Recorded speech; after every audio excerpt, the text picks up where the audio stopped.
Lumayas ka na! Sigaw nito. Wala ka ng karapatan dito.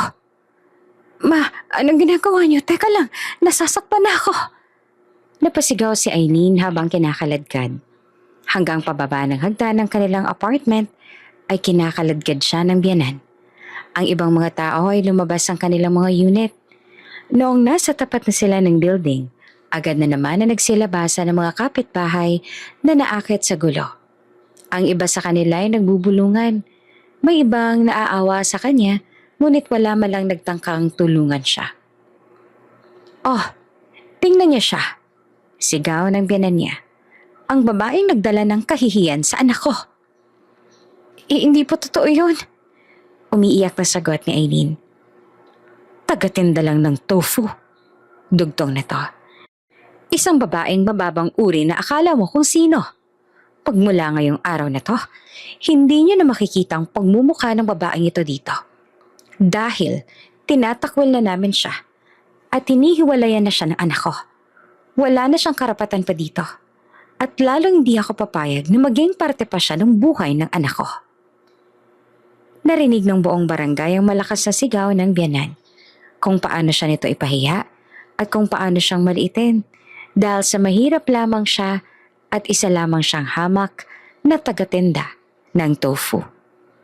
Naramdaman ni Eileen ang bawat matang tumititig sa kanya na may pag-uusisa, may panghuhusga, may awa. Si Marco ay sumunod din sa kanila ngunit tinayaan lang nito ang sariling ina. Hindi man lang ito umimik. Walang pakialam. Parang hindi nito kilala ang babaeng winawasak sa harap nito. At sa sandaling iyon, nang halos hindi niya nakayanin ang kahihiyan, may biglang umalingaw-ngaw na tunog ng makina. Isang itim na luxury car ang huminto sa tapat. Sinanda ng isa pa at ng isa pa. Tatlong mga mamahaling sasakyan ang magkakasunod-sunod na huminto.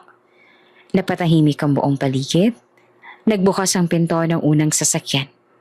Isang matangkad at eleganteng lalaki ang lumabas. Matapang ang tindig. Malamig ang mga mata. Sinundan nito ng dalawa pang lalaki mula sa iba pang sasakyan. Parehong kasing tindig, kasing pikas, at kasing istrikto ng una. Napalingon ang lahat. Maging ang binan ni Eileen ay napatigil. What the? Ang mariin na sigaw ng pangatlong lalaki na lumabas mula sa sarili nitong sasakyan. Nang makita ni Eileen ang tatlong lalaking iyon, parang tumigil ang kanyang mundo. Kuya, nanginginig at pabulong niyang sambit. Si Marco ay natulala. Hindi makapaniwala. Dahilan, ang tatlong lalaking iyon ay kilalang kilala nito. Ang makapangyarihan at pinaka-maimpluwensyang tao sa larangan ng negosyo. The Arellano's Triplets.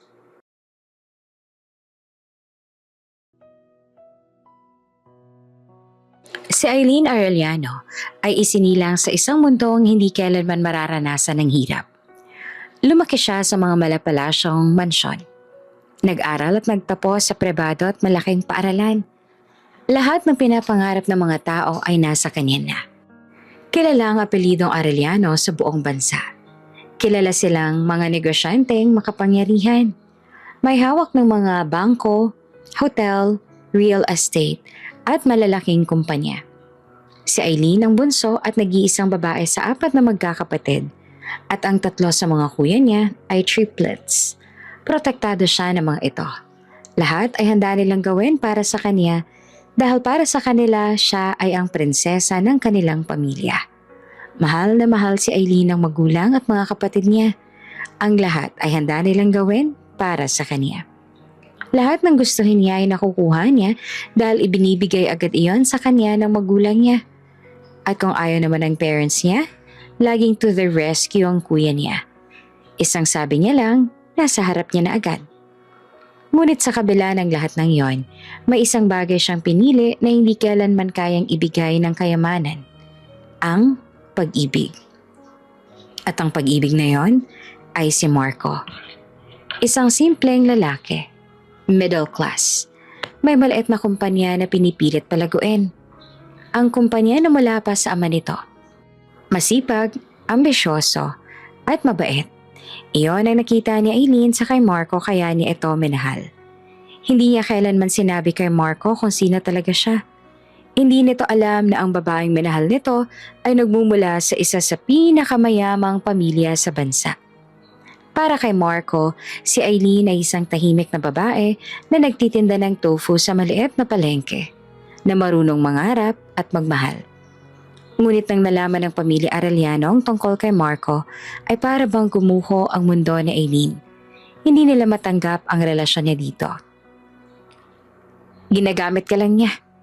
Malamig na sabi ng isa sa mga kuya niya. Hindi mo ba naiintindihan? Kapag nalaman niya kung sino ka, mag-iiba ang trato niya sa'yo. Dagdag ng isa pa. At kahit hindi niya alam ngayon, darating din ang araw na malalaman niya.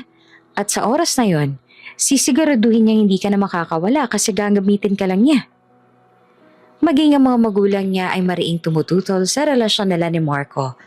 Dahil makakahanap pa naman daw siya ng iba. Iyong angkop at nababagay sa kanya. Aileen, may wika ng kanyang ama. Hindi kami laban o tutol sa pagmamahal mo pero laban kami sa isang lalaking walang kakayahang pantayan ang mundong kinalakihan mo. Masasaktan ka lang. Ngunit si Aileen ay matatag. Nakahanda siyang ipaglaban ng lalaking mahal niya. Kahit pa ang ibig sabihin nito ay ang pamilya niya ang kailangan niyang kontrahin. Hindi niya ako ginamit. Mariin niyang tugon. Hindi nga niya alam kung sino ako pero naging tapat siya sa akin. Minahal niya ako bilang ako at hindi bilang isang Arellano. Walang sino man ang naniniwala sa kanya. Kaya sa huli, ginawa niya ang tanging bagay na kaya niyang gawin para maprotektahan ng pagmamahal niya. Tumakas siya. Iniwan niya ang pamilya, ang kayamanan, ang apelyido at pinili niya si Marco. Sa simula, masaya sila. Wala siyang pinagsisihan na mas pinili niya si Marco kaysa sa maranyanyang buhay. Maliit ang inuupahan nilang apartment. Mainit sa tag-init. Tumutulo ang gripo. Madalas ay kapos sa pera kasi nilalaan ni Marco ang lahat ng pera sa pagpapalaki ng negosyo na mula pa sa ama nito. Ngunit puno ng tawanan ng bawat sulok. Akala niya kasi ay sapat na yon.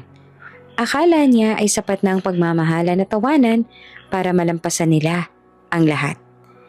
Nagtitinda si Aileen ng tofu tuwing umaga, habang si Marco naman ay nagtatrabaho sa sarili nitong maliit na kumpanya. Pinagkakasya nila ang bawat kinikita. Nagluluto at kumakain sila ng magkasama. Nagtatawanan kahit pagod. Hanggang sa dumating ang isang taong hindi kailanman tinanggap si Aileen, ang ina ni Marco. Mula pa lamang sa simula, malinaw na hindi siya gusto nito para sa anak. Noong una ay ayos lang naman yon para sa kanya. Kasi alam ni Aileen na darating din naman ang araw at magugustuhan siya nito at pinagtanggol naman siya ni Marco dito. Ang kaso, tumira ito sa apartment nila. Kailangan niya itong pakisamahan sa araw-araw. Talaga bang ito ang napili mo? Sabi nito isang araw. Habang tinitingnan si Aileen mula ulo hanggang paa. Sa dami ng babae sa mundo, isang nagtitinda ng tofu. Tahimik lamang si Aileen. Sanay na siya sa mga ganitong tingin. Noong unang beses na ipinakilala siya ni Marco sa kanyang ina, talagang hindi malang ito nagpreno ng bibig at nilait na kaagad siya. Hinanapan pa nga siya ng diploma pero nung wala siyang maipakita, bumaba agad ang tingin nito sa kanya. Bago noon umalis si Aileen, ginawa niya muna mga bagay na kailangan niyang gawin upang maitago niya ang kanyang tunay na pagkakakilanlan. Gumamit siya ng apelyido at sa pamamagitan din ng mga strings and connection ni Aileen, kahit pa ibang apelyido ang ginamit niya. Naging legal pa rin ang kasal nila ni Marco. Marco anak, dugtong ng biyenan niya habang nagkakape. Mataas ang pangarap ko para sa'yo. Alam mo naman yon, hindi ba? Hindi kita pinalaki para maghirap. Dapat, mayaman ang mapapangasawa mo. Para umahon din tayo sa buhay. Para makuha ko ang lahat ng gusto ko. Hindi ko naman lubos akalain na mas mahirap pa pala sa daga ang pipiliin mo. Napatingin si Marco sa ina. Halatang hindi komportable. Habang si Aileen naman ay napayuko na lamang. Mahal ko si Aileen. Pagmamahal? Putol ng ina nito. Hindi pagmamahal ang magbabayad ng utang natin, Marco. Hindi pagmamahal ang magbibigay sa atin ng maginhawang buhay. Pera, koneksyon, kapangyarihan. Iyon ang mga bagay na kailangan natin at hindi ang walang kwentang pagmamahal na yan. At mula noon, nagsimula ang walang katapusang parinig. Kung ibang babae lang sana ang pinakasalan ng anak, baka may kotse na kami ngayon. Kung mayaman lang ang asawa mo, Marco, baka may bahay na tayo. O kaya naman, lumago na kahit papaano ang negosyo natin. Sa dami ba naman kasi ng mayaman at successful na babae sa mundo, bakit tofu seller pang pinakasalan mo? Kada salitang iyon ay parang patak ng lason sa puso ni Aileen. Ngunit hindi na lang siya sumagot. Hindi siya nagreklamo. Ngumiti lang siya dahil mahal niya si Marco. At kahit unti-unti siyang dinudurog ng mga taong nakapaligid sa kanya, pinili niyang manatiling, umaasang balang araw, sapat na ang pagmamahal para mapatahimik at maging maayos ang lahat. Kahit papaano ay naging maayos ang lahat naman. Ang lahat sa lumipas na araw at linggo. Si Marco ay abala pa rin sa pagtatrabaho. Halos araw-araw at gabi ginugugol nito sa maliit na kumpanya. Pangarap nitong palakihin iyon. Gawing isa sa pinakamalaking negosyo sa bansa. May apoy pa ang mga mata nito tuwing pinag-uusapan niyang kinabukasan nila. Samantala si Aileen naman ay nananatili sa likod ng anino. Dahil itinago niya ang tunay niyang pagkatao at pinutol ang ugnayan sa pamilya. Hindi siya basta-basta makakakuha ng trabaho. Wala siyang diploma na magagamit. Wala siyang koneksyon. Lahat ng iyon ay iniwan niya para kay Marco. Kaya araw-araw, maagang gumigising si Aileen upang magtinda ng tofu sa palengke. Maliit ang kita, ngunit sapat para makatulong sa gastusin nila.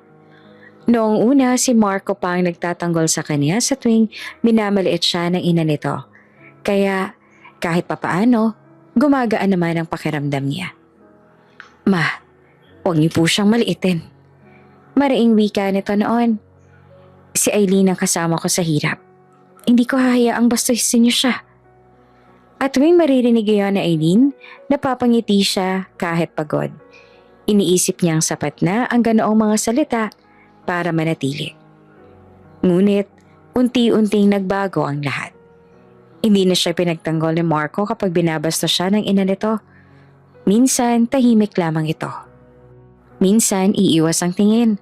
At kung minsan pa, siya pa ang pagsasabihan. Hayaan mo na Aileen, huwag ka nang sumagot. Hanggang sa dumating ang mga gabi na hindi na siya hinihintay ni Marco. Mga tawag na hindi sinasagot. Mga mensaheng hindi sinising. At isang araw, isang puting long sleeve na nakalagay sa lalagyan ng labahan.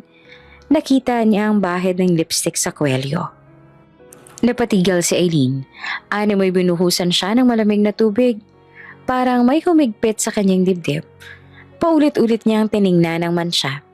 Umaasang imahinasyon lamang iyon. Pero hindi. Nang gabing iyon, kinumpronta niya si Marco. Marco, ano to? Mahinang tanong niya habang hawak ang damit. Napatingin ang lalaki at bahagyang nagbagong itsura nito. Anong sinasabi mo? Kunot noon namang tagon nito. May lipstick sa damit mo. Nanginginig ang boses ni Aileen. Sino ang kasama mo kanina? Biglang naging matalim ang tingin ni Marco. Wala akong kasama. Kung kanan, kaninong lipstick na to? Hindi ako gumagamit ng red lipstick. Nangilid ang luha sa kanyang mga mata. May babae ka ba? Wala ka bang tiwala sa akin? Malamig nito ang sabi. Talaga bang yan ang iniisip mo?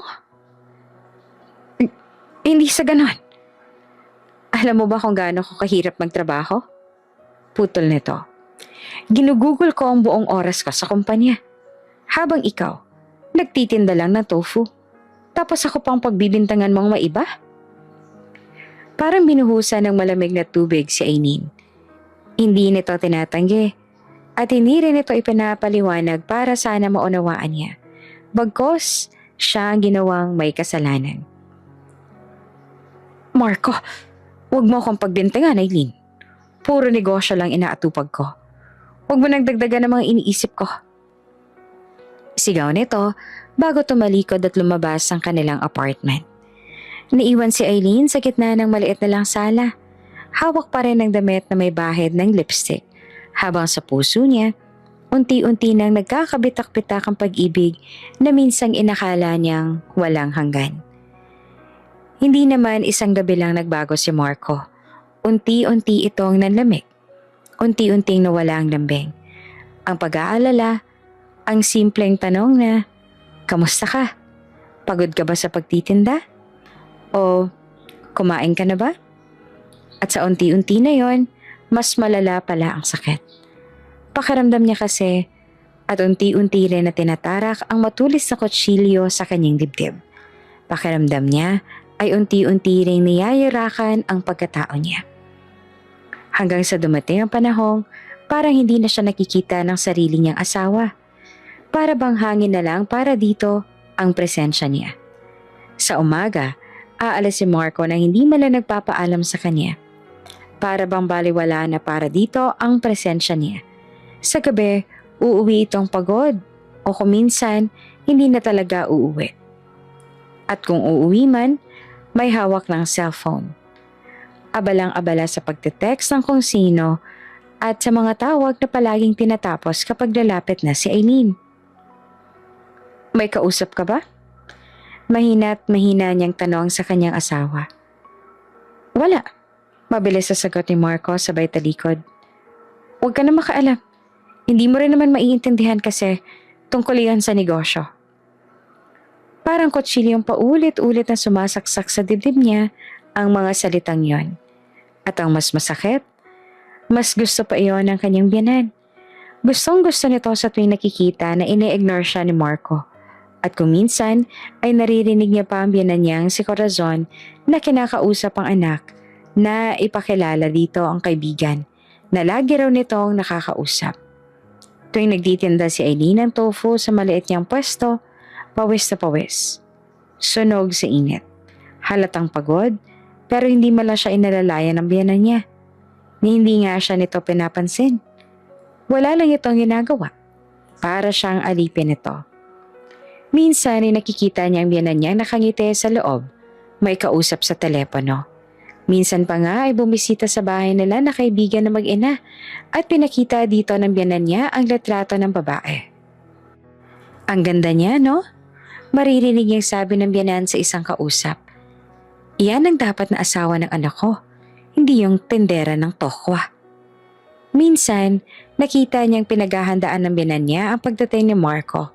Masarap na ulam, malinis sa mesa, para sabay silang mag-ina na kumain ng niluto niya. Samantalang siya hindi man lang tanungin kung kumain na ba. Parang isa na lamang siyang anino sa sariling bahay. Sa tuwing nakatingin siya sa salamin, hindi niya na makita ang dating Aileen na puno ng pag-asa. Ang nakikita niya ay isang babaeng pagod. Lungkot ang laman ng mga mata at sugatan ang puso. At doon niya unti-unting napagtanto ang katotohanan. Baka nga, nagkamali siya. Iniwan niya ang pamilya niya. Tinakbuhan niya ang mga kapatid niyang handang ipagtanggol siya. Iniwan niya ang mundo kung saan siya ay mahal at pinapahalagahan para sa isang lalaking akala niya ay tunay na pag-ibig. Ngunit ngayon, parang isang ilusyon lang pala ang lahat. Isang akala niya ay magandang panaginip na biglang nagising sa bangungot. Mas dumala sa mga gabi na wala si Marco. Kapag nasa bahay naman ito, malamig ang pakikitungo sa kanya. Hindi niya na talaga maramdaman ang pagmamahal at ang pagpapahalaga nito sa kanya. Marco, minsan ay tinangka niyang abutin ang kamay nito, ngunit mabilis itong humiwalay. Wag, sabi nito. Pagod ako. Pagod, hindi lang sa trabaho, kundi sa kanya. At iyon ang pinakamasakit na katotohanan. Sa katahimikan ng gabi, habang inaayos niyang paninda niyang tofu para sa susunod na araw, tahimik na tumutulo ang mga luha ni Aileen. Pakiramdam niya ay wala na siyang asawa. Meron na lamang siyang lalaking kasama niya sa isang bubong, pero ang puso ay matagal nang umalis. Ang dating masayang tahanan ay tuluyan ng gumuho. Samantalang, hindi na talaga mapakali si Eileen mula pa noong umagang yan. May kung anong mabigat sa kanyang dibdib. Parang may humihila sa kanya pababa. Parang may bumubulong ang mga hinala niya na hindi na lamang haka-haka.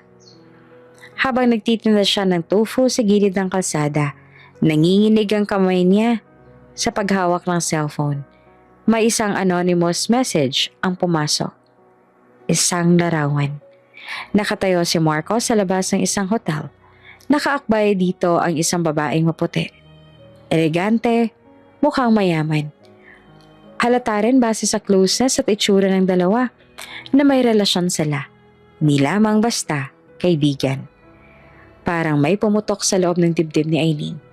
Hindi niya kailangang itanong kung totoo iyon. Kasi sa litrato, ang katotohanan ng pilit niyang iniiwasan. Nang gabing iyon, hinintay niya si Marco sa kanilang maliit na apartment. Nakatayo siya sa sala. Hawak ang cellphone, nanginginig ang buong katawan. Pagbukas pa lang ng pinto ni Marco, sinalubong niya na ito. Marco, basag ang boses niya. Sino siya? Tiningnan siya ng lalaki at kita ang inis sa mukha. Ano na naman ba yan? Ipinakita ni Eileen ang larawan. Biglang nagbago ang ekspresyon ni Marco. Isang iglap lang pero sapat para makita ni Eileen ang takot at kasinungalingan. So totoo, mahina niyang sabi. May iba ka nga. Hindi lang ako basta nagdududa. Hindi mo naiintindihan. Hindi? Tumaas ang boses niya. Nahuli na kita. Ilang beses mo akong pinagsisinungalingan, Marco. Ilang beses mo akong pinagmukhang tanga. Gaano mo na ba katagal to akong niloloko?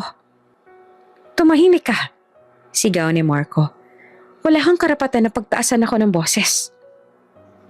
May karapatan ako magtanong dahil asawa mo ko. At doon na siya nito sinampal. Sa sobrang lakas ay natulala siya. Nanlalaki ang mata. Hindi makapaniwala na nagawa siyang pagbuhatan ng kamay ng asawa niya. Mas masakit kaysa sa anumang salita. Napaatras si Eileen. Hawak ang pisngi. Nangingilid ang luha. Sa unang pagkakataon, sinaktan siya ng lalaking minahal niya ng buong buhay niya. Natempt lang ako. May magandang offer siya para mapalago ang kumpanya. Maganda at iyon ang kailangan ko. Kaya hindi ko matanggihan. Malamig na sabi ni Marco. Huwag kang umarte na parang biktima. Dapat magpasalamat ka pa nga kasi para rin sa atin to. Ikaw ang walang kwenta dito. Wala kang ambag sa buhay ko. At bago pa siya makasagot, pumasok ang kanyang biyanan. Anong ingay yan? Singhal ng matanda. Nang makita ang sitwasyon, hindi man lang ito tinanong si Eileen kung okay lang siya. Sa halip, tumingin ito kay Marco. Anak, hiwalayan mo na nga kasi ang babaeng yan. Hindi ba't nasabi mo na sa akin noon na gusto mo mag-file ng annulment? Walang awang sabi nito. Ano pa bang napapala mo sa babaeng yan? Nagbebenta lang ng tofu na hindi mo lang makatulong sa negosyo mo. Sayang ang oras mo sa kanya. Parang sinaksak ang puso ni Eileen. Mama, mahina niyang sabi. Ako ang asawa niya. Asawa? Tawa ng matanda. Hindi ka karapat-dapat maging asawa ng anak ko. Wala ni isang salita ng pagtatanggol mula kay Marco. Sa halip, kinuha nito ang susi at naglakad papunta sa pinto. Pagod na ako sa'yo, sabi nito. Napailing na lang sa kanya si Corazon at sinundan na ang anak. At umalis silang mag-ina. Iniwan si Eileen sa loob ng bahay na para bang wala siyang halaga. Bumagsak siya sa sahig, napaluhod, humagulgol. Ang lalaking pinili niya kaysa sa sariling pamilya. Ang lalaking pinaglaban niya laban sa buong mundo. Siya rin pala ang dudurog sa kanya. At sa gabing iyon, sa gitna ng tahimik na sala, unti-unting gumuho ang lahat ng pinangarap na Eileen. Hindi pa man natutuyo ang luha ni Aileen mula sa gabing iyon, muling humarap sa kanya si Marco kinabukasan, ngunit wala na sa mga mata nito ang kahit katiting na pagmamahal. Nasa sala sila. Si Aileen ay nakaupo sa gilid ng sofa. Maputla, puyat, at halatang buong magdamag na umiiyak. Si Marco naman ay nakatayo sa tapat niya. Malamig ang ekspresyon, parang estrangherong humaharap sa kanya. Aileen, tuwid ang boses ni Marco. Maghiwalay na tayo. Parang may pumutok sa loob ng dibdib niya. Marco, nanginginig ang boses niya habang tumatayo. Hindi mo pwedeng sabihin yan ng gano'n na lang. Asawa mo ako. Pwede pa naman nating ayusin to. Wala nang dapat ayusin, Aileen. Putol ni Marco. Pagod na ako. Lumapit si Aileen sa asawa. Halos lumuhod sa harap nito. Magbabago ako. Gagawin ko ang lahat. Kahit ano, Marco, please, huwag mo akong iwan. Bago pa siya makatapos, pumasok ang biyenan niya. Ang mukha ay puno ng pangmamaliit. Talagang dapat lang kayo maghiwalay. Singhal nito. Marco, huwag ka magdalawang isip. Nakahanap ka naman ng mas mabuting babae. Isang babaeng may kaya. May pinag-aralan at may koneksyon. Hindi tulad nitong sinipat si Aileen mula ulo hanggang paa. Nagtitinda lang ng tofu. Hindi mo siya kailangan. Parang sinampal naman si Aileen, ngunit sa pagkakataong to, salita ang pumatay sa kanya. Kaya ko ring tumulong sa kumpanya. Umiiyak niyang sabi. Kaya ko ring magsikap. Marco, alam mo yan. Hindi ba sapat ang pagmamahal ko? Tumawa ang biyenan niya. Mapait at mapanlait. Kung kaya mo, ay di sana noon mo pa ginawa. Pero tingnan mo ang sarili mo. Hanggang ngayon, naglalako ka pa rin ng tofu sa kalsada. Napayuko si Aileen. Nanginginig ang buong katawan. At doon na tuluyan nagsalita si Marco. At ang bawat salita niya ay parang kutsilyong bumaon sa puso ni Aileen. Alam mo ba kung gaano kakahihiyan para sa akin? Malamig nitong sabi. Tuwing kasama ko mga kaibigan ko. Kapag tinatanong nila ko anong trabaho ng asawa ko, at kailangan kong sabihin na nagtitinda ka lang ng tofu. Tumulo ang luha ni Aileen. Sunod-sunod na parang patak ng ulan. Habang ang mga asawa nila, pagpapatuloy ni Marco, mga doktor, mga manager, mga negosyante. Ikaw, naglalako ng pagkain sa kalye? Naiintindihan mo ba kung gaano kababa ang tingin nila sa akin ng dahil sa'yo? Parang tuluyan ang gumuho ang mundo ni Aileen. Marco, binigay ko sa'yo ang lahat. May mga bagay akong sinakripisyo para sa'yo. Nagkamali ako nang ikaw ang pinili ko. Malamig nito ang sagot. Ngayon ko lang na-realize na mas karapat dapat ako sa mas maayos na babae. Sa babaeng kayang-kaya akong tulungan na umangat. Humakbang ito palayo. I'm ending this marriage. Magfa-file ako ng annulment. Nanlaki ang mga mata ni Aileen. Kapag na-process yan, dugtong ni Marco, lalayas ka sa bahay na to. At huwag ka nang magpapakita pa. Huwag mo na akong hahanapin. Marco, please. Pero tinalikuran na siya ng lalaki. Natapos na. Malamig nitong sabi. May taong mas karapat dapat sa akin. At hindi ikaw yon. At sa sandaling iyon, tuluyang napagtanto ni Aileen. Hindi lang siya iniwan ng kanyang asawa. Tinapakan siya. Ibinasura. At itinuring na parang wala siyang halaga. Bago ang annulment, nagkaroon ng isang business event na kailangan daluhan si Marco. Kasama siya nito. Wala itong choice kundi isama siya. Si Aileen naman ay umaasa na sa gabing iyon ay makakausap niya ng maayos ang asawa at maayos pa nila ang unti-unti nang natitibag na relasyon. Alam niya kasi na binibilog lang ito ng ina nito. Kailangan itong malinawan. Kaya handa siyang kausapin ito at magmakaawa. Sa loob ng marangyang Grand Aurelio Ballroom, maraming kilalang tao ang naroon. Hindi naman yon sobrang kilala at mayaman na tao na maililevel sa mga Arellano. Pero iyong mga tao na kahit papaano, may koneksyon at impluensya na. Kaya kampante si Aileen na sumama dito dahil alam niya na wala man sa sino man sa mga Arellano o mga taong malapit sa pamilya niya ang dadalo sa ganitong event. Ang mga Arellano kasi, lalo na ang triplets niyang mga kuya, ay ayaw sa pagtitipon-tipon. At kung umattend man sila, yung sobrang malalaking event na kung saan magbe-benefit sila. Ang mga halakhak ng mga negosyante, ang mga tunog ng baso ng champagne at ang halimuyak ng mamahaling pabango ay bumabalot sa buong lugar. Isa itong gabing inilaan para sa kapangyarihan, koneksyon at ambisyon sa gitna ng lahat ng iyon. Naroon si Aileen, nakatayo sa tabi ng lalaking minsang nangakong mamahalin siya habang buhay. Si Marco. Nakasuot siya ng simpleng gown. Hindi kasing gara ng mga suot ng iba pang narito. Pero ang suot niya ngayon ay sapat para hindi siya magmukhang wala sa lugar. Nanginginig ang kanyang mga kamay habang bahagya niyang hinahawakan ng clutch. Hindi dahil sa lamig, kundi dahil sa takot at pag-asang pilit niyang kinakapitan. Marco, mahina niyang tawag habang magkatabi silang naglalakad papasok. Narinig ko kay mama kanina. Balak mo raw na mag-file ng annulment? Kung sakali man na totoo yun, huwag mo naman sana ituloy. O kaya pag-isipan mo muna, hindi pa naman tapos ang lahat. Hindi pa huli ang lahat. We can still fix this. We can still try.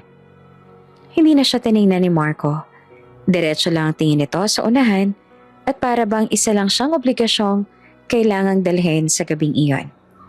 Alam niya na hindi niya naman dapat na binubuksan ang ganoong usapan habang nasa event sila. Pero ngayon niya lang kasi nakausap ang asawa. Palagi kasi itong iwas at gumagawa ng paraan noon. Aileen, we already talked about this. Malamig nito ang sagot. Kailangan lang natin to dahil sa image. Business gala to. Huwag muna nating pag-usapan ng personal na problema natin dito. Para bang may dumagan sa dibdib niya sa salitang image? Hindi ba siya asawa? Hindi ba siya higit pa sa dekorasyon? Bago pa siya makapagsalita, isang matinis at mayabang na boses ang pumunit sa ingay ng bulwagan. Marco, darling! Napalingon si Aileen at doon niya nakita ang babaeng sisira sa natitirang lakas ng kanyang loob. Isang babaeng nakasuot ng hapet na pulang gown, mahabang buhok na brown at matalim ang ngiting puno ng pagmamataas. Lumakad ito papalapit sa kanila na para bang ito ang tunay na reyna ng gabi. At sa isang iglap, kumapit ito sa braso ni Marco na para bang wala roon si Aileen. Why are you still bringing her? Hindi ba ang sabi ko naman sa'yo, andito rin ako ngayong gabi at ayoko siyang makita? Malamig at mapanlait itong tanong. Habang sinisipat si Aileen mula ulo hanggang paa. She's just nothing. Ano bang ginagawa ng isang babaeng nagtitindalan ng tofu sa isang gala na ganito? Parang bumagsak ang mundo ni Aileen sa mga salitang yon. Nagbebenta nga siya ng tofu, isang simpleng kabuhayan. Ngunit kailan pa naging krimen ang maging marangal sa simpleng trabaho? Do you even know how ridiculous you look? Bakit ka pumunta pa dito? Patuloy ng babae. Ano bang maitutulong mo sa negosyo ni Marco? You don't have connections. You don't have power. You don't have money. Ngumiti ito na mapanukso. Unlike me. Napahawak si Marco sa braso ng babae, hindi para itulak, kundi para hayaan. At saka, dagdag nito na mas lalong tumaas ang boses. My brothers are friends with the Aurelianos. You know who they are, right? One of the most powerful families in the business world. Kapag ako ang nasa tabi mo, Marco, all those doors will open. You'll be untouchable. Tumango pa ito, puno ng kumpiyansa. That's something she can never give you. Arellano. Kung alam lang nito ang totoo, si Aileen ay isang Arellano, ang bunsong anak ng mga Arellano. Ang pamilya na binabanggit ng babaeng nasa harap niya ay ang mismong pamilyang tinakasan niya upang mamuhay ng normal.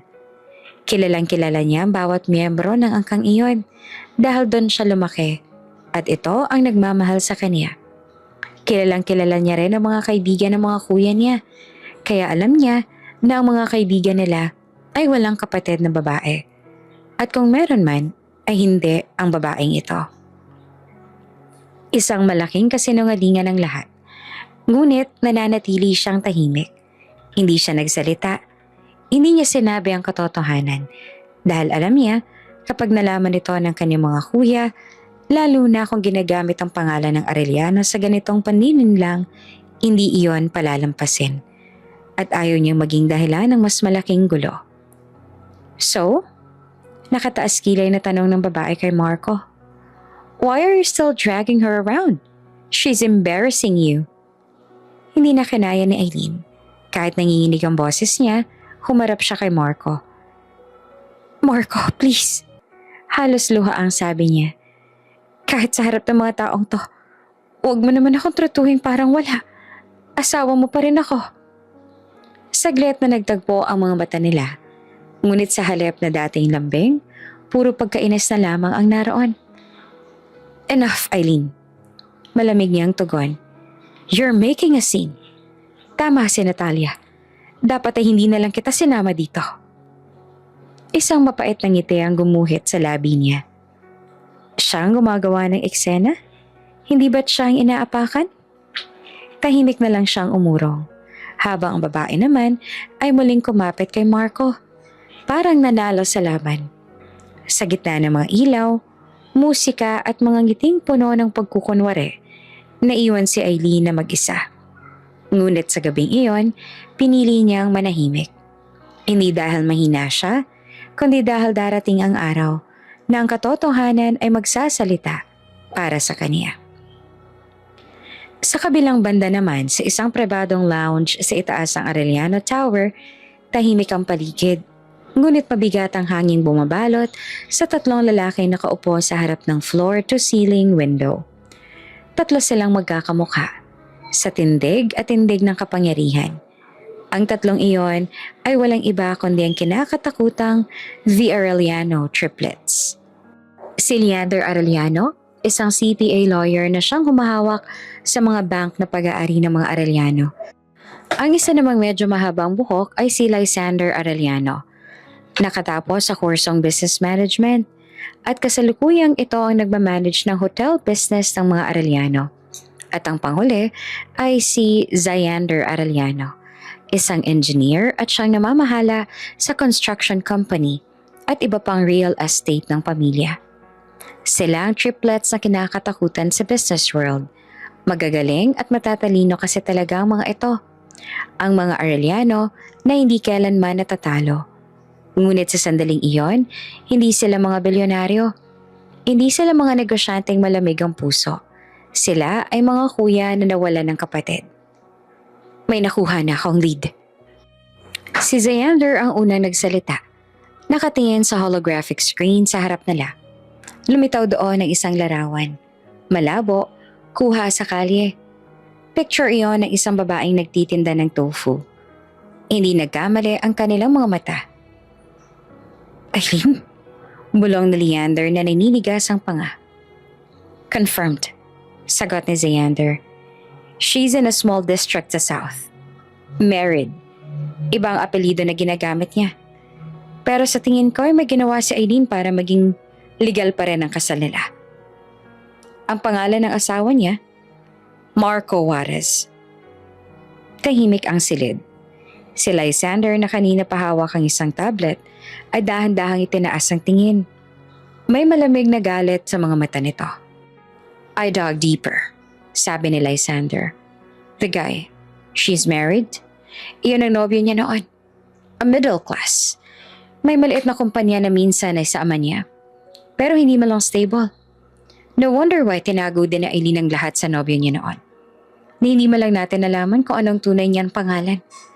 Gumawa rin siya ng paraan para maitago iyon dahil alam niya na kung alam natin ang lahat, ay madali lang natin silang matutuntun.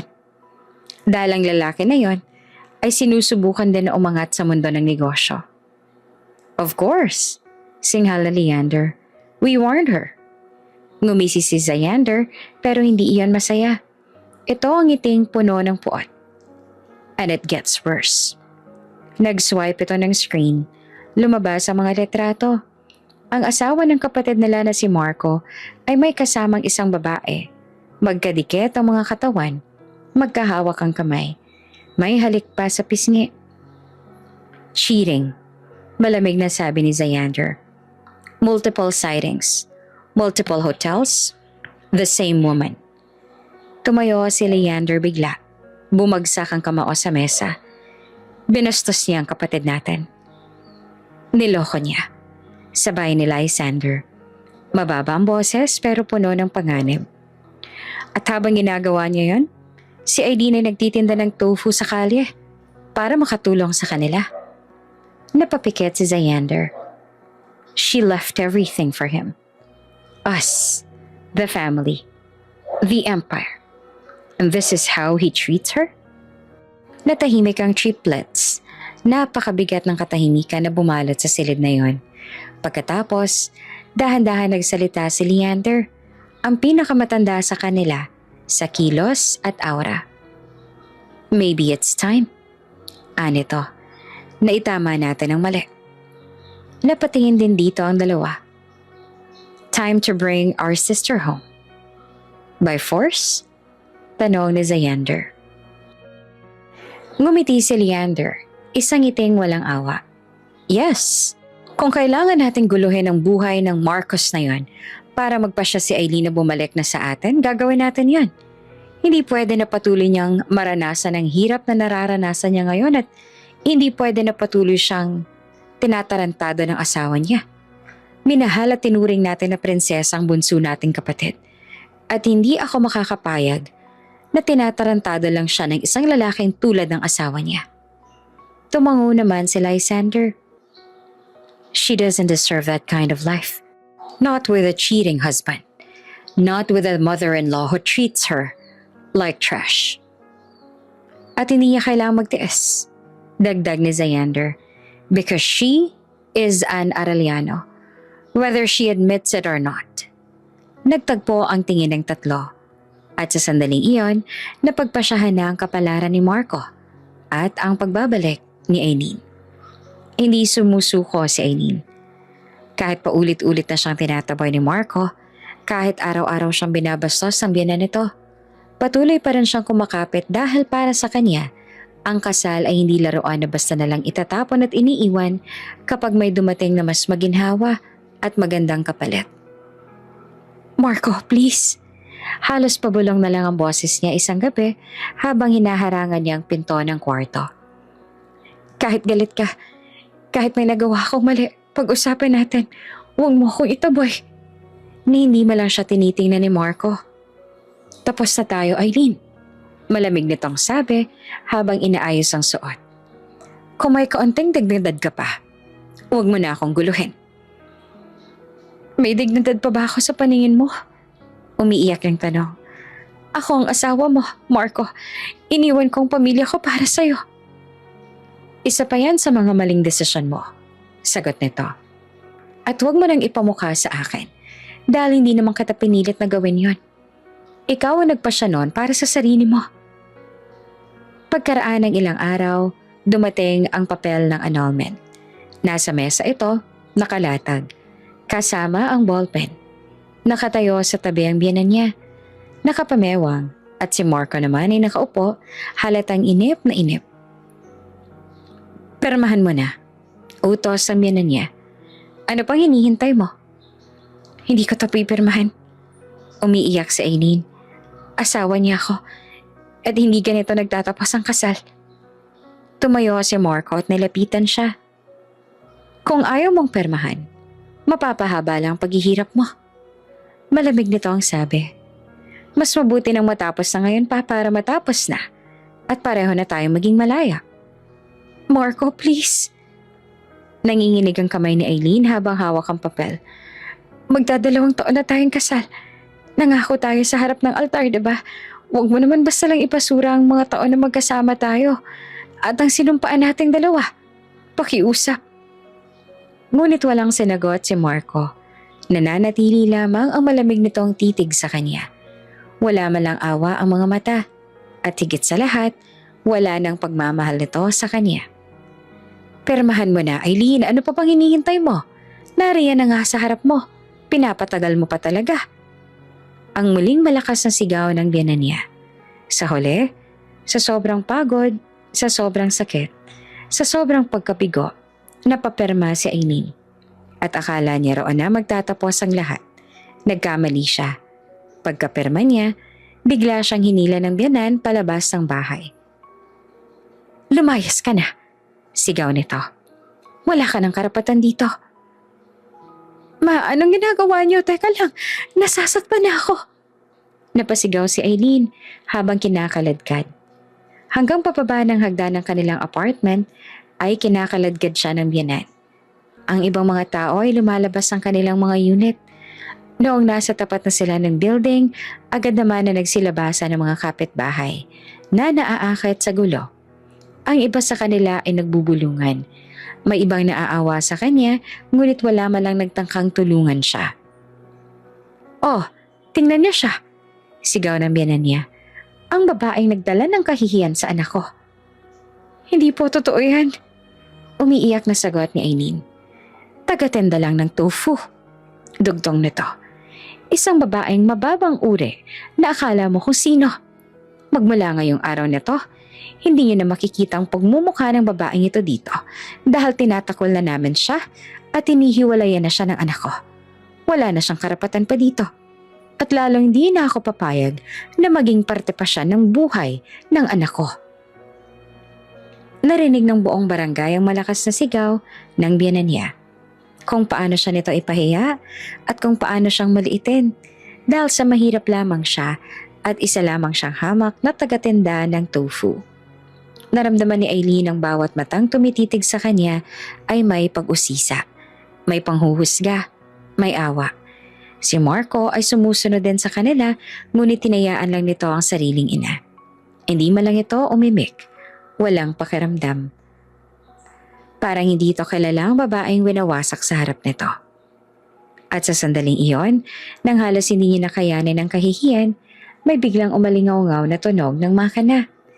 Isang itim na luxury car huminto sa tapat. Sinanda ng isa pa at ng isa pa. Tatlong mga mamahaling sasakyan ang magkakasunod na huminto. Napatahimik ang buong silid. Nagbukas ang pinto ng unang sasakyan.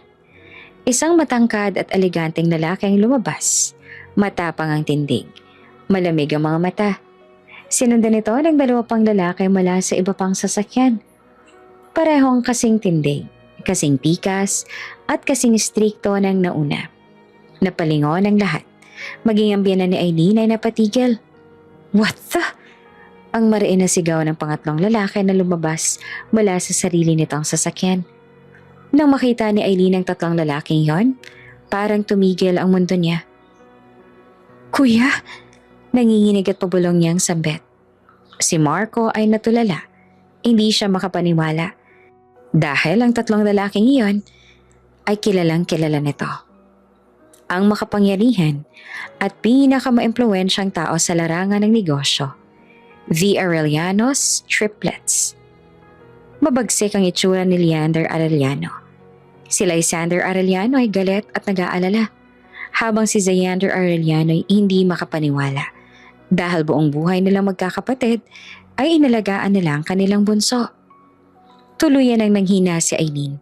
Naupo siya sa gilid ng kalsada, yakap ang sarili, nanginginig pa rin ang buong katawan. Ang mga bulong ng mga kapatid ay parang mga karayom na tumutusok sa kanya. Ngunit mas masakit ang kirot sa puso niya na ang katotohanan ng lalaking minahal niya ay siya ring nagwasak sa kanya.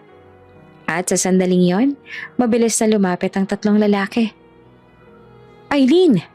Halos sabay-sabay nilang sigaw. What the? Anong ginagawa niyo sa kanya? Bakit niyo siya sinasaktan? Lumuhod agad si Leander sa harap niya. Baby, are you okay? Mahinahon pero puno na pag-aalala ang boses nito. Si Lysander ay agad namang napatingin sa pisngi niya. Doon sa bahagyang namumula at may marka pa ng sampal. Nanlaki ang mga mata nito. Sinampal ka nila. Si Xander naman ay marahang hinawakan ng kamay niya. Parang natatakot na baka masaktan siya lalo. Nasaktan ka ba? May masakit ba? Hindi na napigilan ni Eileen ang luha. Tumango lang siya. Halos hindi makapagsalita. At sa isang iglap, nagbago ang aura ng tatlong Arellano. Mula sa pag-aalala, naging galit. Mula sa lambing, naging galit na nag-aapoy. Paano nila nagawa to sa'yo? God, look at you. Tumayo si Leander at dahan-dahang humarap kina Marco at sa ina nito. Ang mga mata nito ay parang pwede nang pumatay sa sobrang talim ng titig nito. So, mababa't mapanganib ang boses ni Leander. Kayo ang gumawa nito sa kapatid namin? Nanigas ang lahat ng tao sa paligid. Napatingin ang mga kapitbahay sa tatlong lalaki sa mamahaling suite. Sa mga relo na halatang nagkakahalaga ng milyon. Sa mga sasakyang nakaparada sa tapat. Arellano, may pabulong na nagsabi. Arellano yung mga yan, hindi ba? Yung sa conglomerate. Kapatid nila si Eileen? Kapatid nila ang asawa ni Marco? Imposible. Pero kung hindi totoo ang sinasabi na kapatid nila si Eileen, hindi naman sila dapat pupunta dito. Pati si Marco ay namutla. Para bang binuhusan ito na nagyayelong tubig. Ang mga Arellianos ay kaharap nila ngayon. Ang pinakamakapangyarihang pamilya sa mundo ng negosyo. At ang tatlong lalaking iyon, ang Arellano triplets, sina Leander, Lysander at Xander, ang pinapangarap ni Marco na maging business partner. Ang mga taong halos sambahin ng buong industriya. At ngayon ay nakatayo sila sa harap nila. Galit na galit. Nanlaki naman ang mga mata ng biyenan ni Eileen. Nanginginig ang labi niya habang tinuro si Eileen.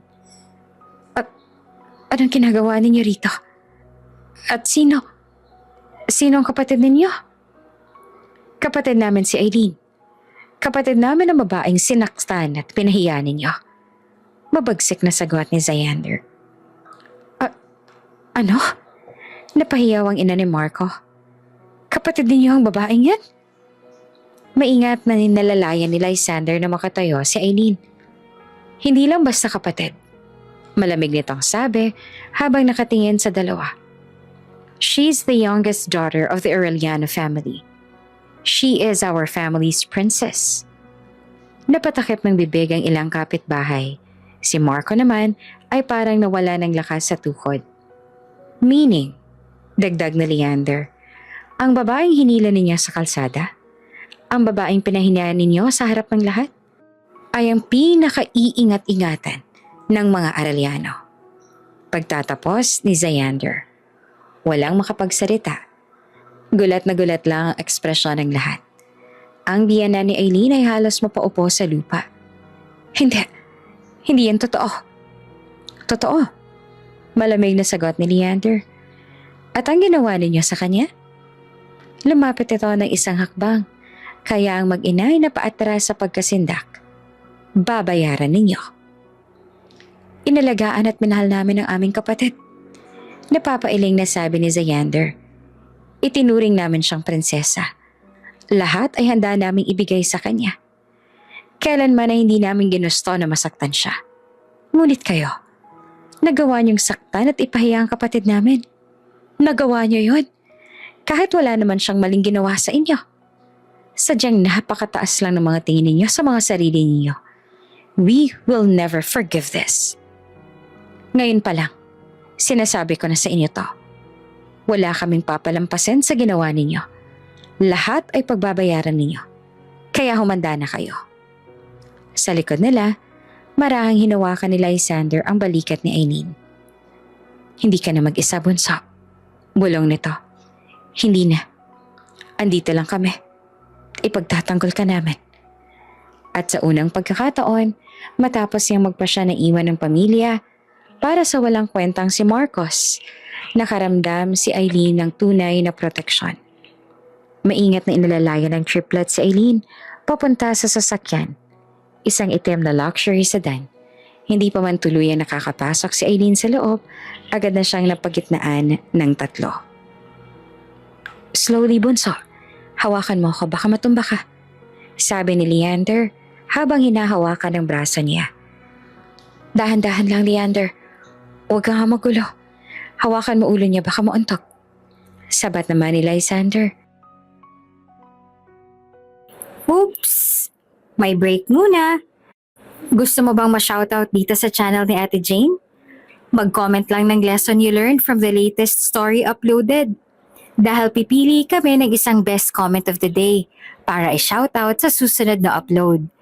Kaya huwag kalimutang mag-iwan ng lesson you learned after you watch this video. Maraming salamat! Shoutout nga pala kina Reynelda Maghari from Binondo, Manila at Fortunata Atienza from Santa Elena, Camarines Norte.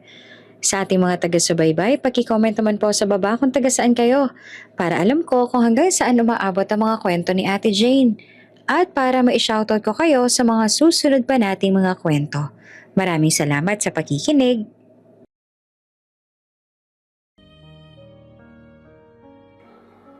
Bakit pa zigzag ang lakad mo kanina? Nahihilo ka ba? Zay, hawakan mo yung kabilang side niya. Utos naman ni Leander. Got it. Sagot ni Leander habang hinahawakan ng balikat ni Aileen. Nang makaupo na siya sa loob ng sasakyan, saka pa lamang sila huminga ng bahagya. Ngunit kahit na ganon, hindi pa rin mabubura ang pag-aalala sa mga mata nila. Aileen, are you sure okay ka lang? Tanong ni Leander. Halos idikit na ang mukha sa kanya. Oo nga. Dagdag pa ni Lysander. Saan masakit? Ulo? Dibdib? Chan, sabihin mo. Hinawakan ni Zai ang kamay niya habang si Leander naman ay umiikot para ito ang mag-drive ng sasakyan. Tingnan mo, may sugat ang kamay mo. Paniguradong masakit yan. Guys, okay lang ako. Mahinang sagot ni Aileen. Pilit nang umingiti. Gasgas lang to. Konting pasa. Kaya ko to. Gasgas? Biglang umangat ang boses ni Leander. Gasgas lang tapos umiiyak ka kanina sa kalsada? Kuya Leander, wag ka namang OA. OA? Putol ni Leander. You were slapped. You were dragged. You were humiliated. That's not OA, Aileen. Nagkatinginan sina Lysander at Leander. Dadalhin natin siya sa ospital. Baka kailangan tahiin ang sugat niya. Mariing sabi ni Lysander. Hindi na kailangan. Walang debate. Sabay na sabi ng tatlo. Napabuntong hininga si Aileen. Kilala niya ang mga kuya niya. Kapag nagpa siya ang mga ito, tapos na ang usapan. Talagang iniwan ng dalawa niyang kuya ang sasakyan nila roon para maalalayan siya sa backseat. Habang si Leander ay mabilis ang pagpapatakbo ng sasakyan. Tumawag lang si Leander ng mga tauhan nila para makuha ang sasakyan nila roon. What if magkaroon siya ng tumor sa ulo dahil sa bunot sa kanya ng matandang yan? Nag-aalala at ay nasabi ni Lysander. Oo, mabuti pa tumawag tayo ng magaling na doktor na titingin sa kanya. Sabi naman ni Leander. Huwag nga kayong OA, sabi ni Aileen sa mga kapatid. Hindi naman ako mamamatay dahil lang dito. No, we need to make sure na maayos ka lang. At ilang minuto lang, huminto na ang sasakyan sa harap ng isang pribado at eksklusibong ospital. Pagkabukas pa lang ng pinto, Arellano's! May sumigaw agad mula sa loob. Isa sa mga security. Nandito ang mga Arellano. May emergency sila. Biglang nagtakbuhan ng mga nurse. May mga doktor pang lumabas mula sa mga opisina nila. Prepare the emergency room. Sigaw ng isa. Who's injured? Si Leander ang sumagot. Ang boses ay puno ng tensyon. Our sister. OMG, Arellano sister? Bulong ng isang nurse. Get the trauma kit. Guys, napaatras si Aileen. Hindi naman ako. Don't move, miss. Agad siyang pinaupo ng isang nurse sa wheelchair. Guys, seryoso, kaya ko maglakad. Please cooperate, ma'am. Nanginginig ang boses ng nurse. Protocol po ito. Sa loob ng emergency room, parang isang VIP operation ang nangyari. May 3 doktor na agad na tumingin sa kanya. May naglilinis ng maliit na kalmot sa pisngi at gasgas sa kamay dahil sa pagbagsak niya kanina. Nag-check ng pulse. May isa pang tumitingin sa braso niya. BP, normal. Wala pong fracture. Minor abrasions lang. Sa labas ay paikot-ikot sina Leander, Lysander at Xander. Kilala ang 3 sa pagiging kalmado, pero ngayon, balisang-balisa sila. Nang magamot na siya ng mga doktor, tinawag na nila ang triplets na agad na pumasok sa loob. Ipinaliwanag naman ng doktor kung ano ang nangyari. Dok, sure ba kayo? Tanong ni Leander. Yes sir, sagot ng doktor. Superficial lang ang sugat. Linis lang at pahinga. Wala ba siyang internal injury? Tanong ni Xander. Wala po. Wala na siyang injury sa ulo. Pero parang nahihilo siya kanina. Dagdag ni Lysander. Wala na rin po. Nagkatinginan ng 3. So she's really okay? Tanong na Leander na hindi pa rin kumbinsido. Opo, she's stable. Saka pa lang sila bahagyang huminga. Sa kama, napangiti na mahina si Eileen. See? Mahina niyang sabi. Sabi ko naman sa inyo, 'di ba? Okay lang ako. Lumapit si Leander at marahang hinaplos ang ulo niya. Hindi ka na namin hahayaang masaktan ulit, bunso. Bulong niya. At sa unang pagkakataon, mula nang itaboy siya sa kalsada, naroon na ulit si Eileen sa lugar kung saan siya tunay na ligtas. Sa piling ng kaniyang pamilya. Tahimik ang loob ng sasakyan habang binabagtas nila ang mahahabang kalsada patungo sa Arellano Estate. Si Eileen ay nakasandal sa malambot na upuan sa gitna ng kanyang 2 kuya na parang bata ulit siyang inaaruga matapos ang isang bangungot. Sa labas ng bintana, unti-unting naglaho ang mga lumang gusali at makikitid na kalye. Napalitan ito ng malalawak na daan, lunti ang puno at matataas na bakod na yari sa bakal at marmol, tanda na papalapit na sila sa mundo na minsan niyang iniwan. Bunso, mahinang sabi ni Lysander. Kung may masakit pa sa'yo, sabihin mo lang. Okay lang talaga ako, sagot niya. Bagaman nanginginig pa rin ang boses. Sorry kung nag-aalala kayo. Si Xander ang sumagot. Bahagyang umiti pero may lungkot sa mata. Hindi mo kailangan na mag-sorry. Kami ang may kasalanan. Kung mas maaga ka naming nahanap at kung hindi kami naghintay na kusa lang bumalik sa amin, edi sana walang mangyayaring masama sa'yo. Wala naman kayong kasalanan. Ako may kasalanan kasi ako ang umalis doon. Iniwan ko kayo noon ang walang pasabi. Ayos ang yun, sabi ni Xander. Ang mahalaga ay bumalik ka na sa amin at hindi na kami papayag na saktan ka pa ng tarantadong yun.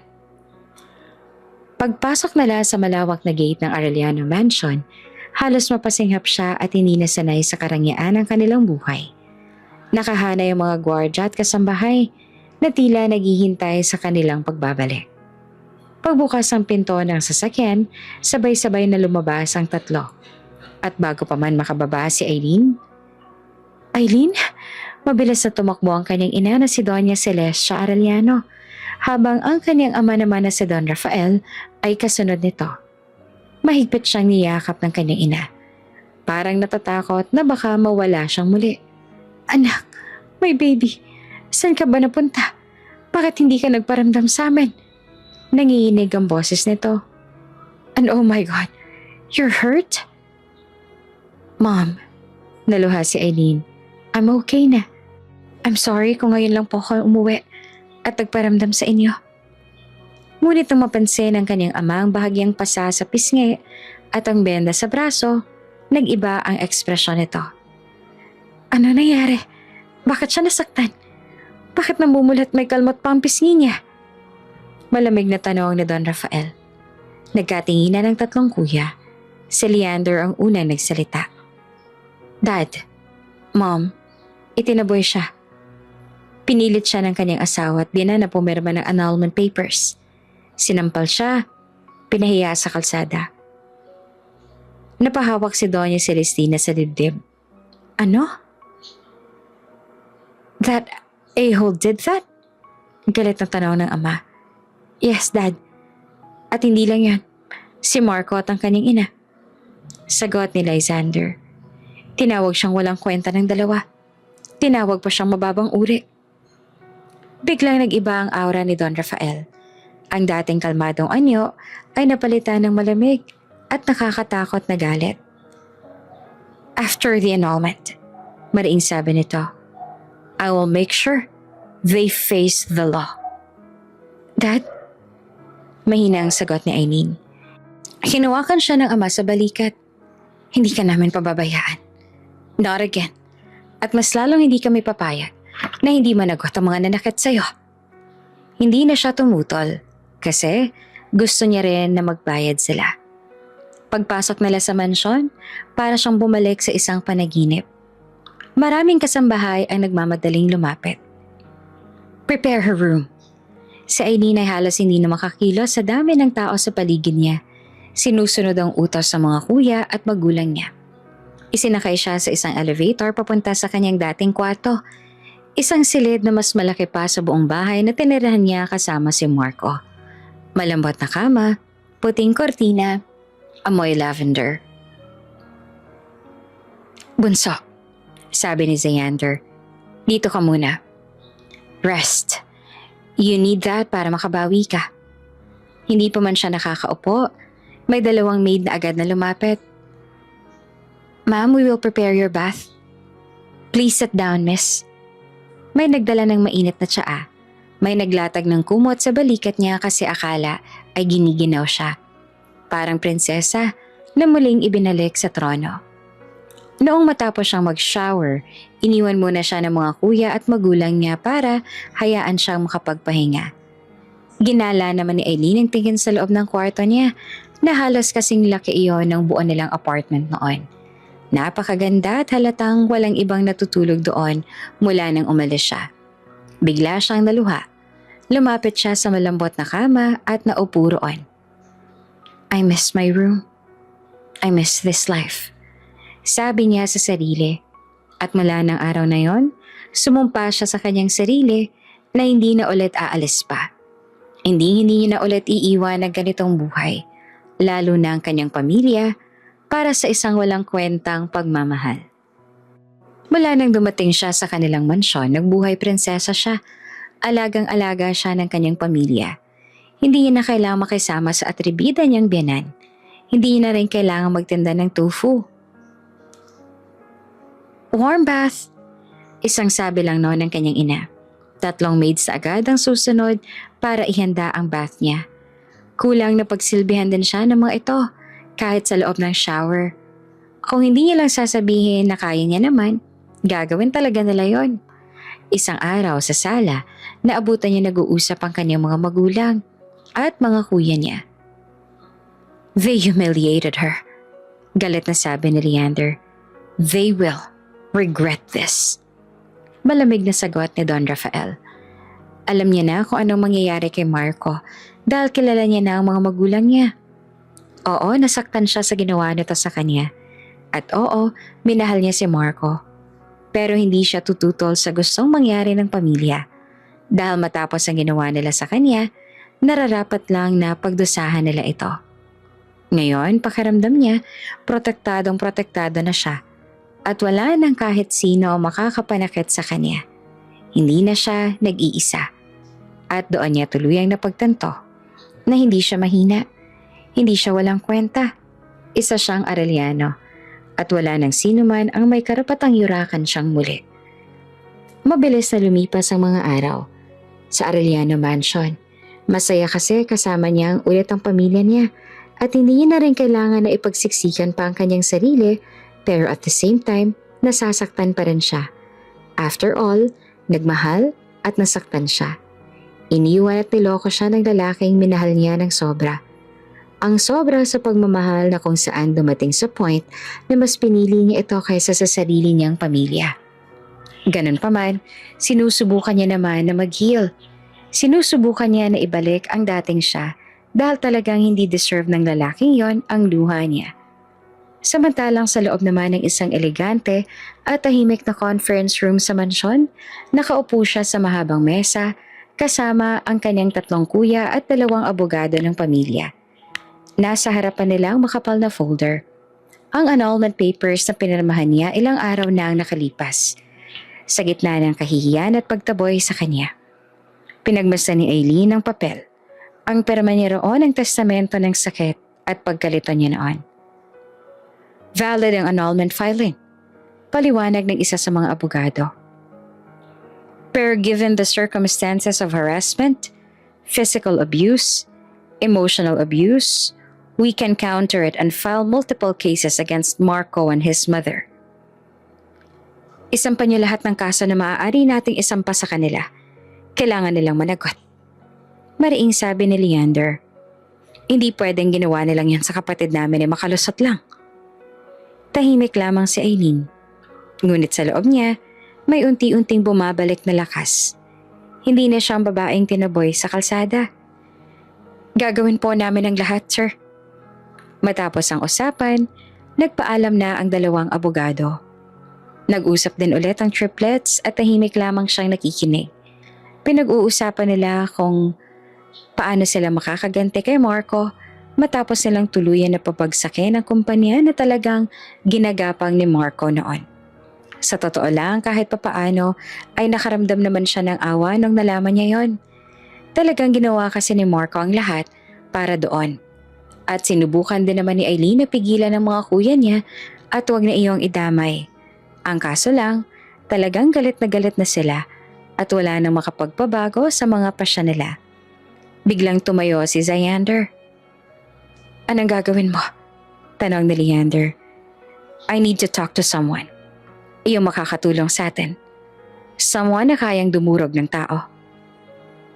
Are you going to hire to end him? Dramatic ang singhap ni Lysander. Bugok. Wala akong balak na maging mamamatay tao, ano? I'm gonna talk to Valdez. Kulang pa sa akin ang nangyari kay Marco. Kailangan pa nilang lalong magdusa. Oh, your scary best friend. Ani naman ni Leander. Makakatulong nga sa atin yun, but he's very scary and strict. Ngayon pa lang kinikilabutan na ako sa kanya. Nagtaka naman si Aileen.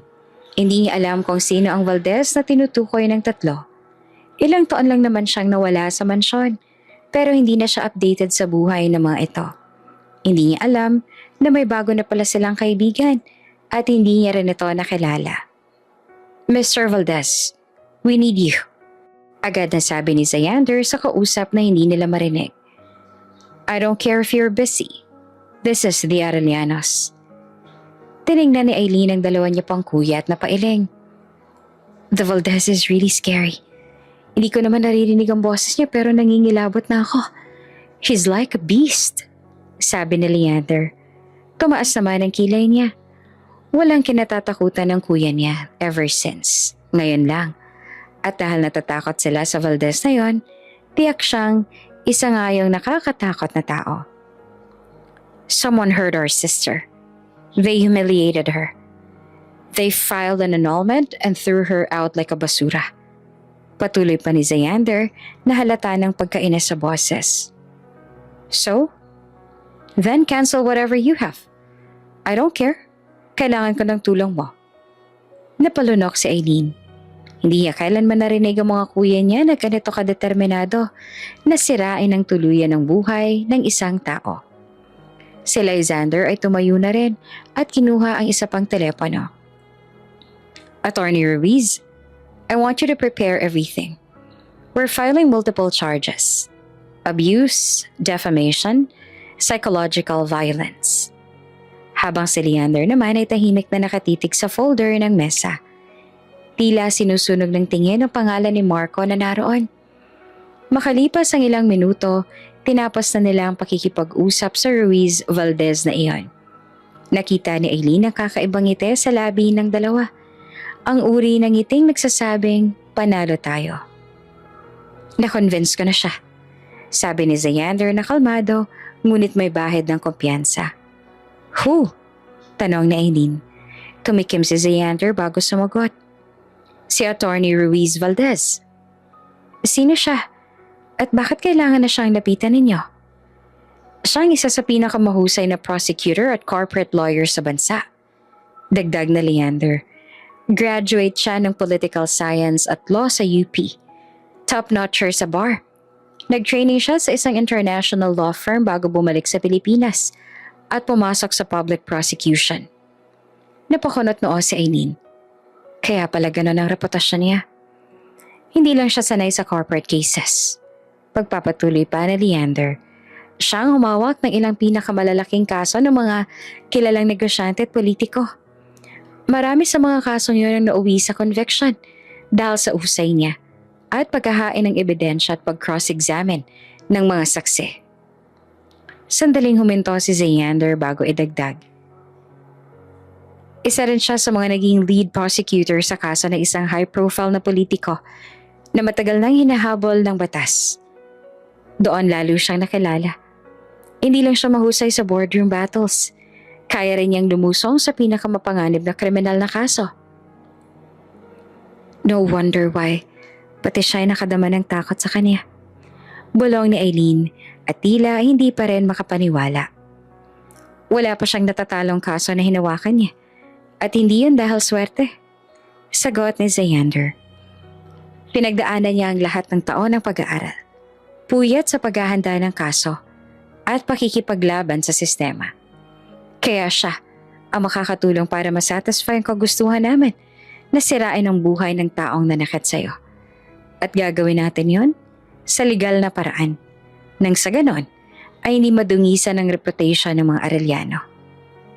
So, kailangan siya babalik ng bansa? Tanong ni Lysander. May hawak pa siyang high-profile case abroad, but he will be in the country in 2 weeks. Lumapit ang tatlong kuya kay Eileen. Si Leander ang unang nagsalita. Bunso, after 2 weeks makikilala mo na siya at siya ang hahawak ng laban mo. Hindi ka na mag-iisa. Dagdag ni Lysander. This time, sila ang matatakot. At sigurado akong hihilingin nila na sana hindi na sila nabuhay sa mundong ito. Sisiguraduhin namin, sabi ni Leander. Marahang hawak ang balikat niya na magbabayad si Marco sa bawat luha mo. Pagsisisihan niya na sinaktan ka niya. Napangiti si Eileen at sa unang pagkakataon mula nang gumuho ang kanyang mundo, isang ngiting may pag-asa. Thank you mga kuya, mahina niyang sabi. Don't thank us, sagot ni Leander.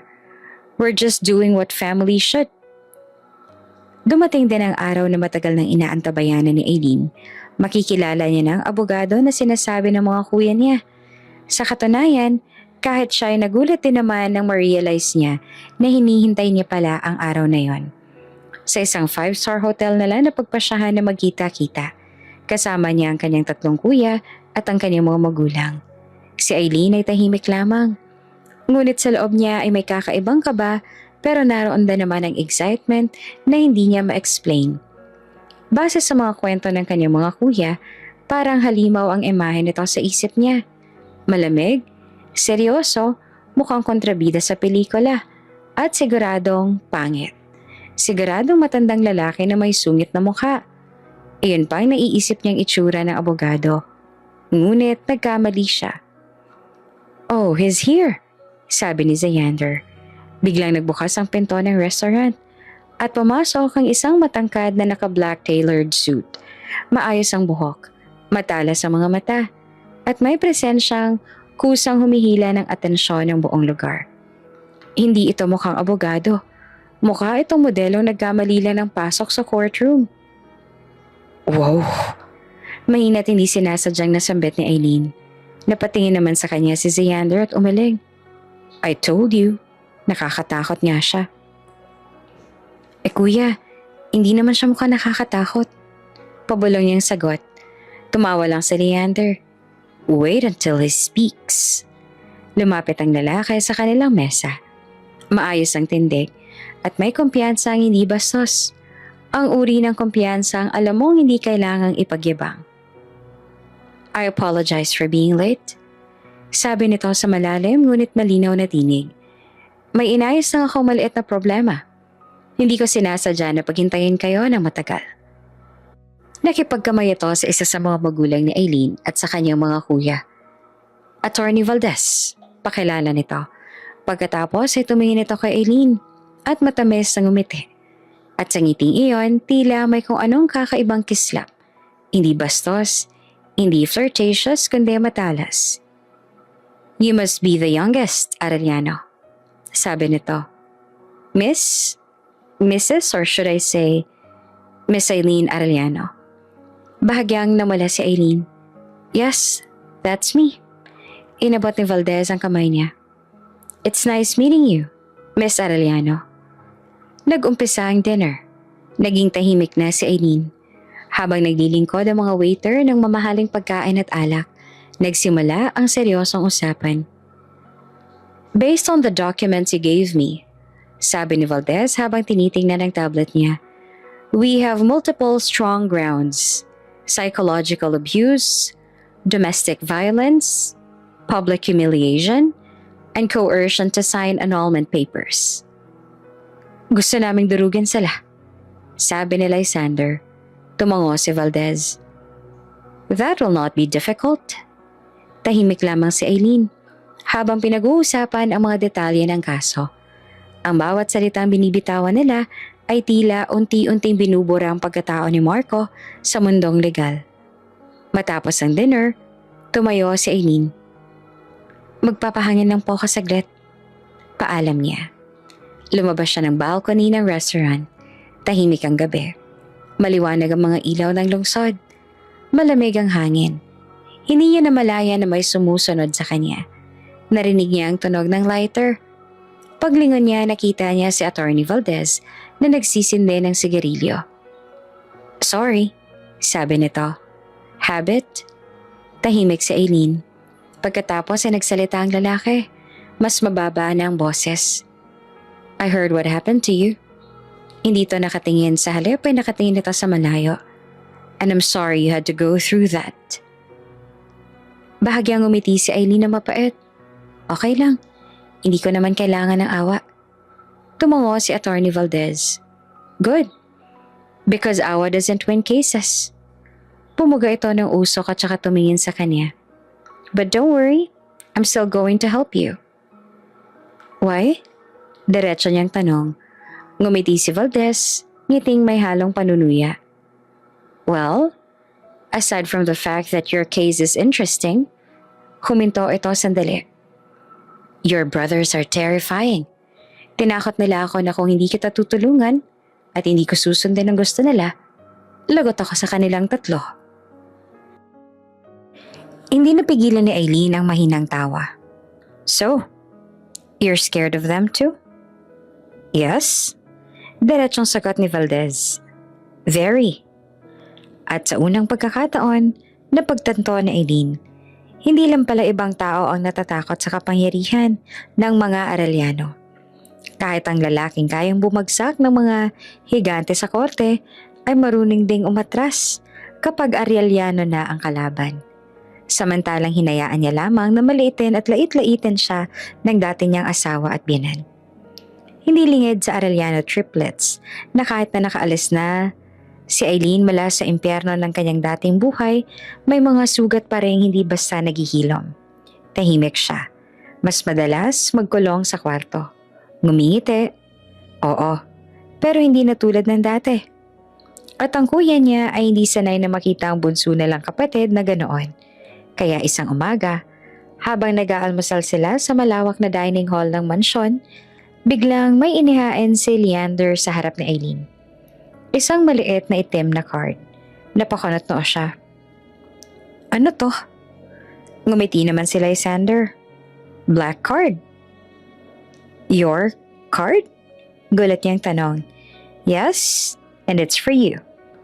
Sumandal si Xander sa upuan nito. Nakangisi. Sa amin yan. Actually, sa aming tatlo. No limit, no questions. Nanlaki ang mata ni Aileen. Kuya, hindi ko naman kailangan to. May sarili naman akong pera. Umiling agad si Leander. Hindi pwede.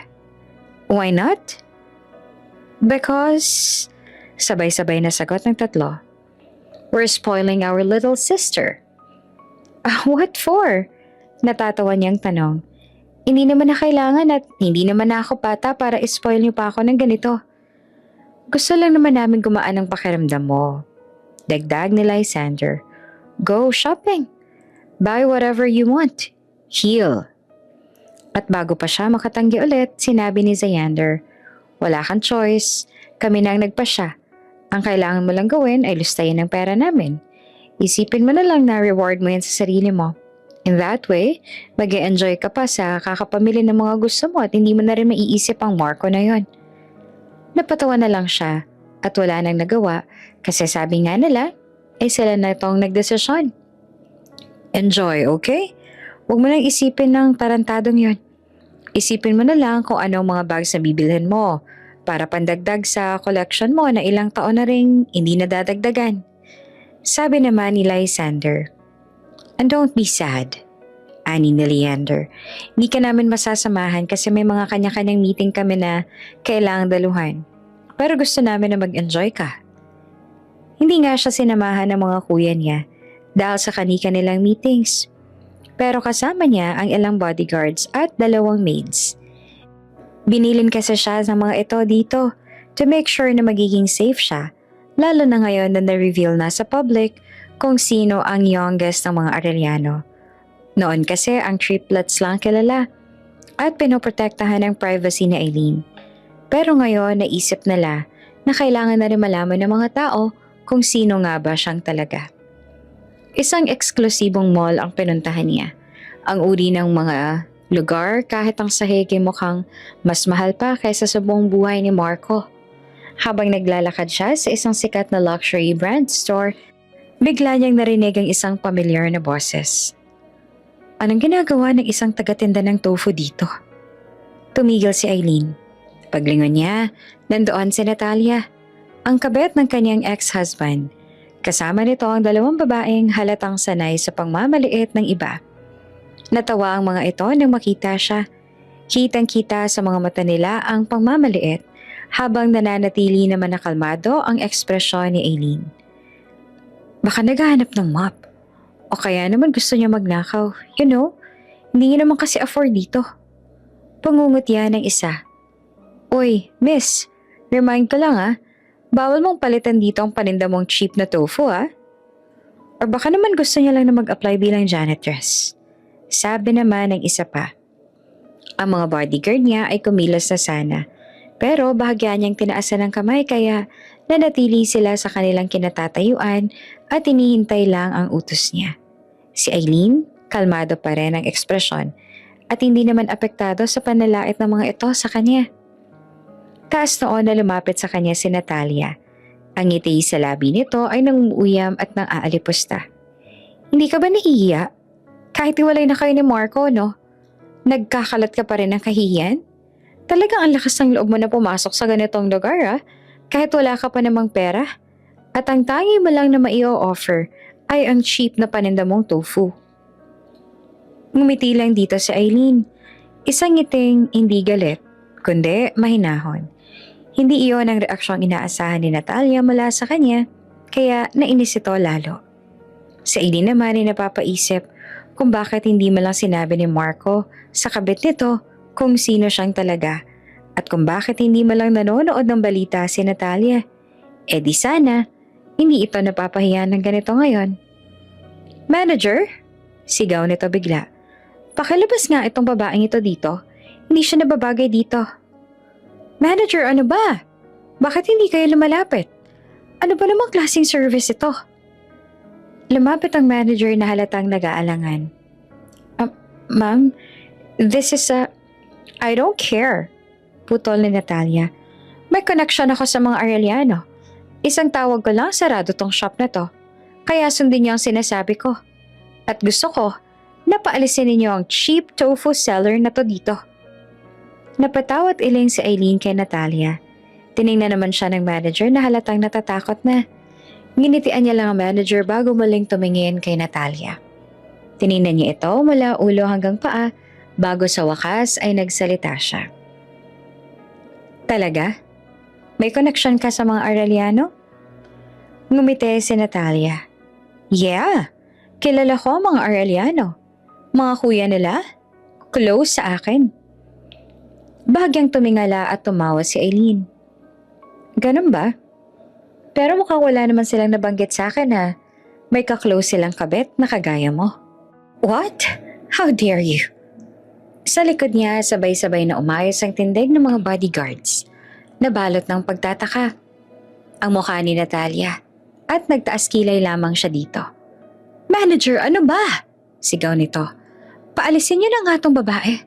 Nakakababa ng level ng shop ninyo. Hindi siya nababagay dito. Pero ma'am, hindi po namin pwedeng gawin yan. And why not? Makalipas ang ilang segundo, may isang lalaki na nakasuit ang lumabas mula sa loob. Ang senior manager ng boutique. Ano pong problema, ma'am? Magalang nitong tanong. Agad na nagsalita si Natalia. Itinuro si Eileen. Yung babae na yan, tagatinda lang naman siya ng tofu. Wala yung pambayad sa kahit anong nasa tindahan na to. Paalisin niyo na siya. Hindi ko ma-enjoy ang pagsa-shopping ko na nandito siya. Nakakasira ng view at nakaka-cheap, ha? Naputo lamang ang mahabang detanya ni Natalia nang biglang yumuko sa harap ni Eileen ang senior manager. Good morning, Miss Arellano. Nalaki ang mga mata ng dalawang kaibigan ni Natalia. Ano? Bulong ng isa. Si Natalia ay napamulagat. What are you doing? Sigaw nito sa senior manager. Why are you bowing to her? Paalisin mo na siya. Umayos ang tindig ng senior manager. Seryoso ang mukha. Hindi po namin siya pwedeng paalisin dito, ma'am. And why not? Nagtitinda lang naman ng tofu ang babaeng yan. Hindi niya afford ang mga gamit dito. She can buy this whole brand if she wants to. Tahimik ang paligid. What? Nabulol si Natalia. Anong ibig mong sabihin? Humakbang ang manager palapit kay Natalia. Let me clarify. Mariin itong sabi. The woman you are insulting is Eileen Arellano, the youngest daughter of the Arellano family. Parang tinamaan ng kidlat si Natalia. The Arellano family? Pabulong at nauutal nitong ulit. Yes, tumango ang senior manager. She's the youngest, at the same time, the most private. That's why her identity was never made public before. The family was protecting her. Napatingin si Natalia kay Eileen. Maputla na ang mukha nito, habang si Eileen naman ay kalmado lamang ang ekspresyon. Hindi naman nagyayabang pero sapat na para manliit ang mga ito sa kanilang sarili. But now that she's back, patuloy ng manager, she decided to be open about who she really is. Sandaling katahimikan. So how come? Mariing tanong ng senior manager kay Natalia. You didn't know the youngest daughter of the Arellanos. Hindi ba't ang sabi mo ay may connection ka at ka-close mo pa sila? Parang naubusan ng lakas si Natalia. Nanginig ang tuhod nito. Unti-unti, lumuhod ito sa harap ni Eileen. I'm sorry, Miss Arellano. I'm so sorry. Hindi ko alam. Hindi ko sinasadya na insultuhin ka. Patawarin mo ako. Pangako, hindi ko na uulitin to. Ang dalawang kaibigan nito ay umurong sa hiya. Tahimik lang si Eileen. Nakatingin kay Natalia. Walang galit sa mata niya. Stand up? Mahinahon niyang sabi. Nanginginig. Tumayo si Natalia. Ngumiti si Eileen at hindi mapanlait. Hindi mapang-ape. Kundi isang ngiting puno ng pag-unawa. It's fine. Sabi niya. I understand why you treated me that way. Napatingin si Natalia sa kanya. Nagugulahan. You only knew me as the tofu girl. The wife of Marco? The woman you stole him from. Bahagyang umiti si Eileen. So, I can't really blame you. Pero kitang-kita kay Natalia kung paano itong napahiya. At kung paano ito nahuli sa kasinungalingan nito na may connection daw ito sa mga Arellano. Sa huli, Sa halip na siya at ito ang mga kaibigan ni Natalia ang pinaalis sa shop. Ang mga staff ay nag-sorry sa kanya. Lumipas ang mga araw at talagang patuloy sa pag-spoil sa kanyang mga kuya kasi gusto nila na makalimutan niya si Marco. Enjoy ka lang, Eileen. Sabi ng kuya niya na si Leander na mabigay sa kanya ang ticket papunta sa Maldives para magbakasyon raw siya roon. At syempre, sagot na lang lahat. Huwag mo nang alalahanin yung dalawang basura, kami nang bahala kay Marco at sa kabit niyang yon. Tugtong ni Leander. Si Ruiz na rin ang humahawak ng karamihan sa galaw. Magbabayad sila sa'yo. Kaya ikaw, mag-enjoy ka lang. Napangiti si Eileen. Kahit may kaunting bigat pa rin sa dibdib. Thank you mga kuya, mahina niyang sabi. I'm really lucky to have you three. The best kayo. But seriously, hindi ko na alam kung paano ko kayo mababayaran sa lahat ng ginawa niyo para sa akin. Tumawa si Lysander at bahagyang ginulo ang buhok niya. Hindi mo kailangang bayaran. Ikaw ang bunso namin. That's our job. Tulad ng sinabi nila, nagbakasyon nga siya sa Maldives. Malayo sa sakit, malayo sa alaala ni Marco, malayo sa pagiging tofu girl. Sa gitna ng malinaw na dagat at puting buhangin, unti-unting huminga ulit si Eileen. Naglalakad siya sa dalampasigan habang hawak ang coconut drink. Hinahayaan ng hangin na tangayin ang buhok niya. My life is so beautiful. Ngayon ko lang talaga na-realize kung gaano ko kaswerte. Bulong niya sa sarili. I am so lucky. I am so loved. And life is just simply so beautiful.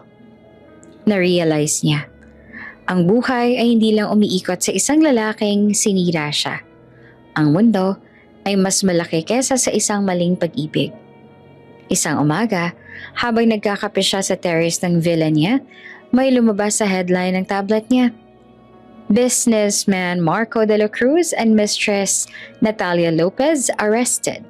Fraud, abuse, and conspiracy cases filed by the Arellano family. Binasa niya ang buong artikulo at nalaman doon na nakakulong si Marco. Naghain ng kaso ang pamilya Arellano. Na-freeze ang kaunting assets nito. Binagsak ang kumpanya. Nakakulong din si Natalia bilang kasabwat. At kahit ang pamilya ni Natalia ay nadamay pa. Huminga siya ng malalim. Wala siyang naramdamang galit. Wala ring awa. They deserve it. Mahina niyang bulong.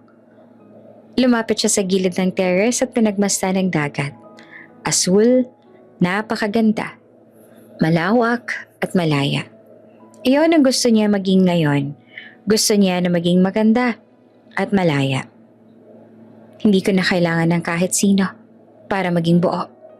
Sabi niya sa sarili, I'm done being the girl who waits, the girl who begs, the girl who gets hurt. Ngumiti siya at pinikit ang mga mata. This time, I choose me. Pagbalik na Eileen mula sa bakasyon, ibang-iba na ang aura niya. Hindi na siya yung babaeng laging may bigat sa dibdib. May lungkot pa rin pero may liwanag at buhay na rin sa mga mata niya. Isang hapon, tinawag siya ng mga kuya niya sa library ng mansyon. Eileen, seryosong sabi ni Leander. Si Marco, umihiling na makausap ka. Tumigil siya sa paglalakad. Why? Tumango si Lysander.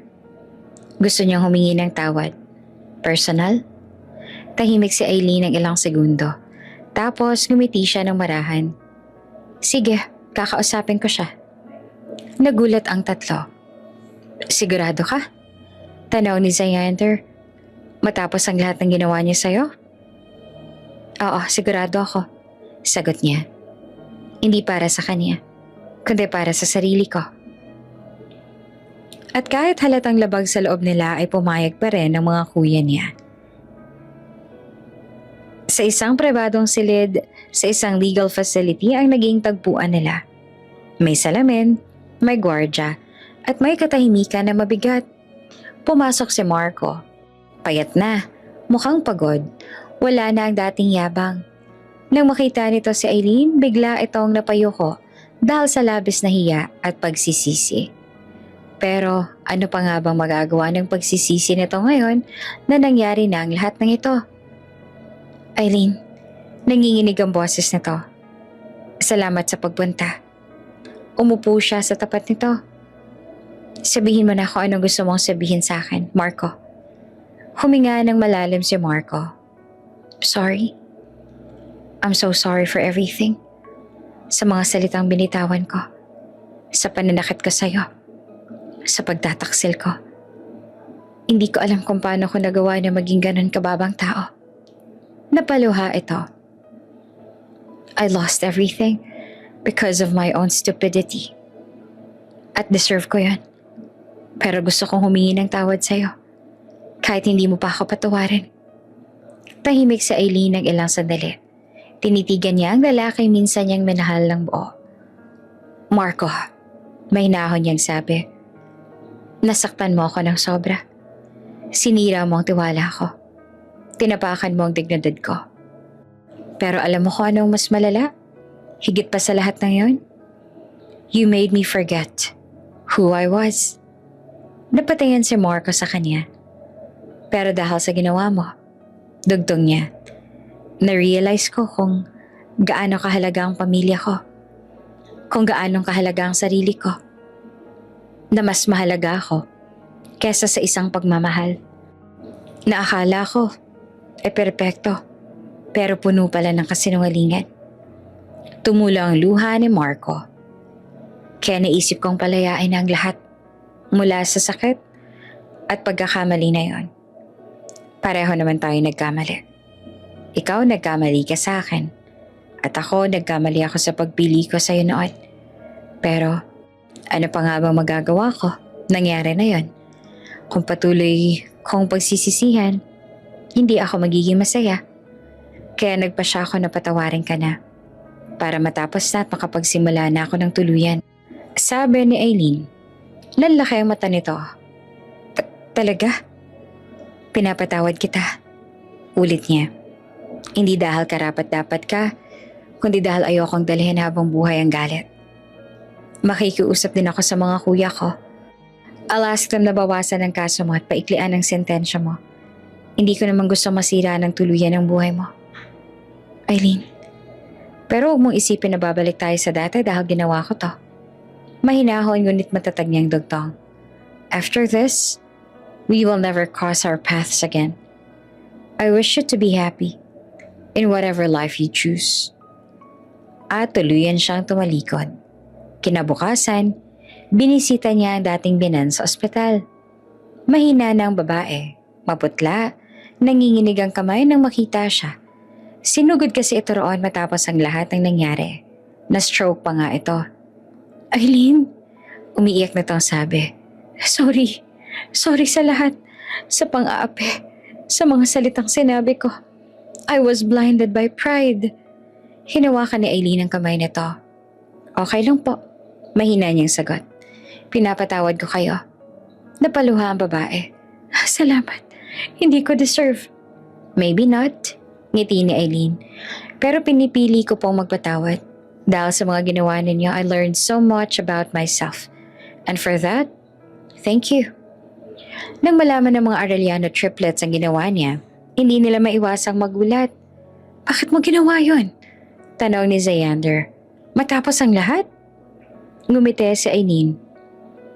Because I choose to forgive. And I chose to be happy. Natahimik ang tatlo. Tapos biglang ngumiti si Leander. You're stronger than we thought. Lysander nodded. Malaki ka na nga. You're no longer the little one we need to protect all the time. You've grown up, and we're very proud of you. Xander smirked. You're really amazing. Swerte na mo ngayon at mabait ka dahil kung kami lang, papahirapan pa namin sila. Pero dahil ito ang pasya mo, syempre re-respeto namin yan. Salamat. Sagot niya. Matapos piliin ni Eileen ang magpatawad, hindi roon natapos ang kanyang pagbabago. Doon pa lamang talaga nagsimula. Sa unang pagkakataon matapos ang lahat ng sakit, pinili niyang unahin ang sarili niya. Hindi na siya ang babaeng umiikot ang mundo sa iisang lalaki.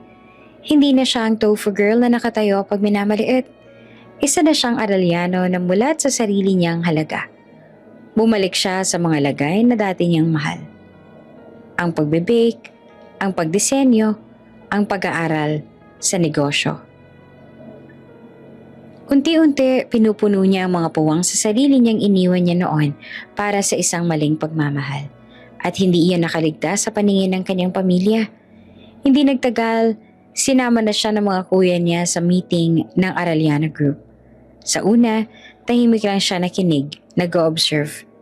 Pero kalaunan, nagsimula na siyang magbigay ng ideya. At nagulat ang lahat. May mga insight siya sa market. May natural siyang pakiramdam sa kung ano ang gusto ng mga tao. May tapang siyang magsabi ng totoo kahit sa harap ng malalaking executive. At tama si Ms. Arellano. Sabi minsan ng isang board member, "That strategy will give us a better long-term return." Sa unang pagkakataon, naramdaman ni Eileen na hindi siya nandoon dahil anak siya ng Arellano, kundi dahil may kakayahan siya.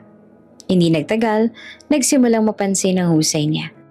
Nanalo siya ng Young Business Innovator Award. Sinundan iyon ng Outstanding Contribution in Family Enterprise. Habang hawak niya ang tropeyo, tumingin sa audience na naroon ang kanyang mga magulang. At ang tatlong kuya niya. Nakatayo siya, pumapalakpak ng buong puso. "Look at her," bulong ni Lysander. "She really grew up." Hindi na siya yung batang tinatakbuhan ng problema. Sabi ni Leander, "She's facing the world now." Ngumiti naman si Xander, "And she's winning." At higit sa lahat, natuto si Eileen na mag-enjoy. Nag-travel siya kasama ang pamilya. Minahal niya ang buhay, pamilya, at lalong-lalo na ang sarili niya. Wala nang babaeng umiiyak sa gilid ng kalsada. Wala nang asawang laging nagdududa sa sarili. Ang natira ay isang babaeng alam na ang halaga niya.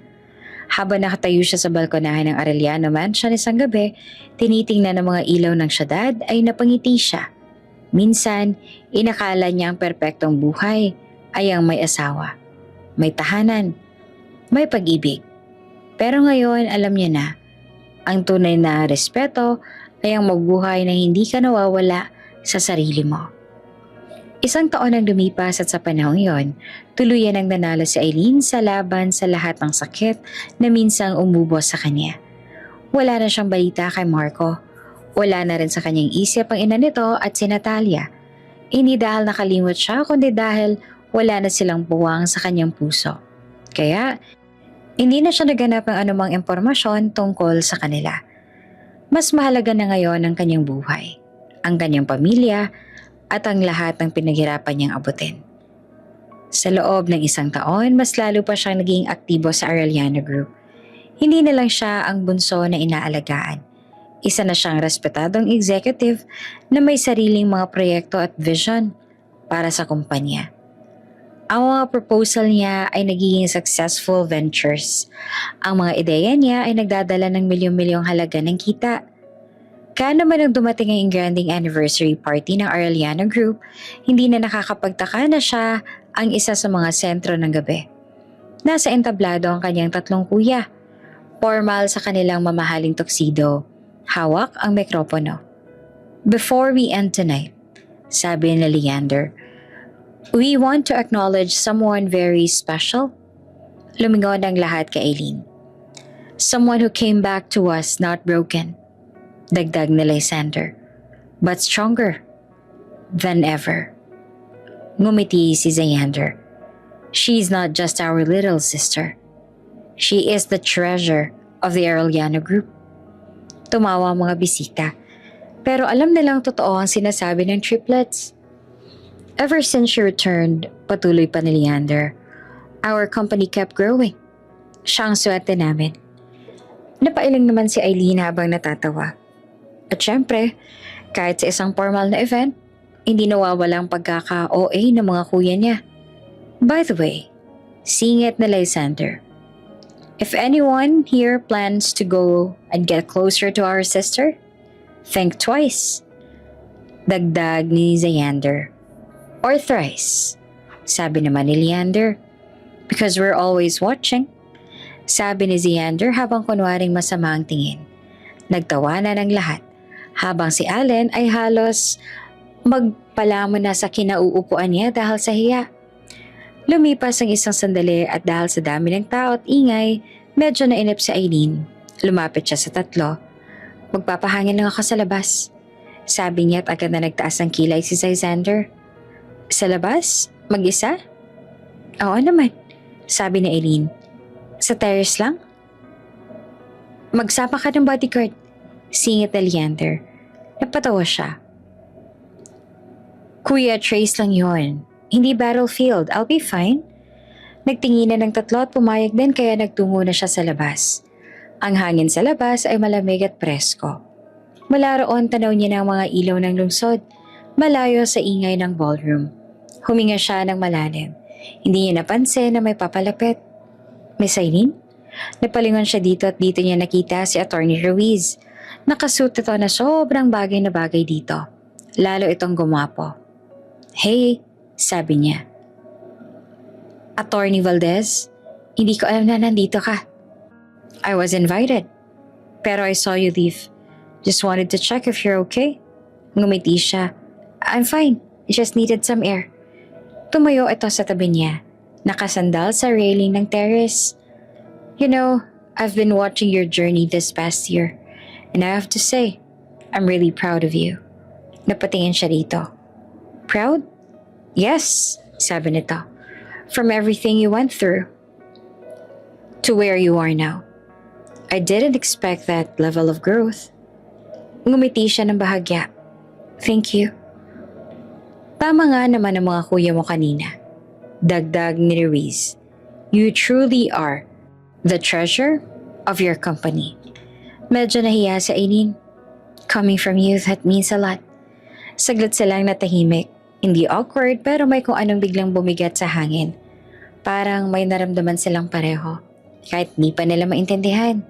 Tumingin sila sa isa't isa at sa sandaling yon, pareho silang naramdaman na baka sa gitna ng pagkawala at muling pagbangon, may isang bagong koneksyon na dahan-dahan nang nabubuo.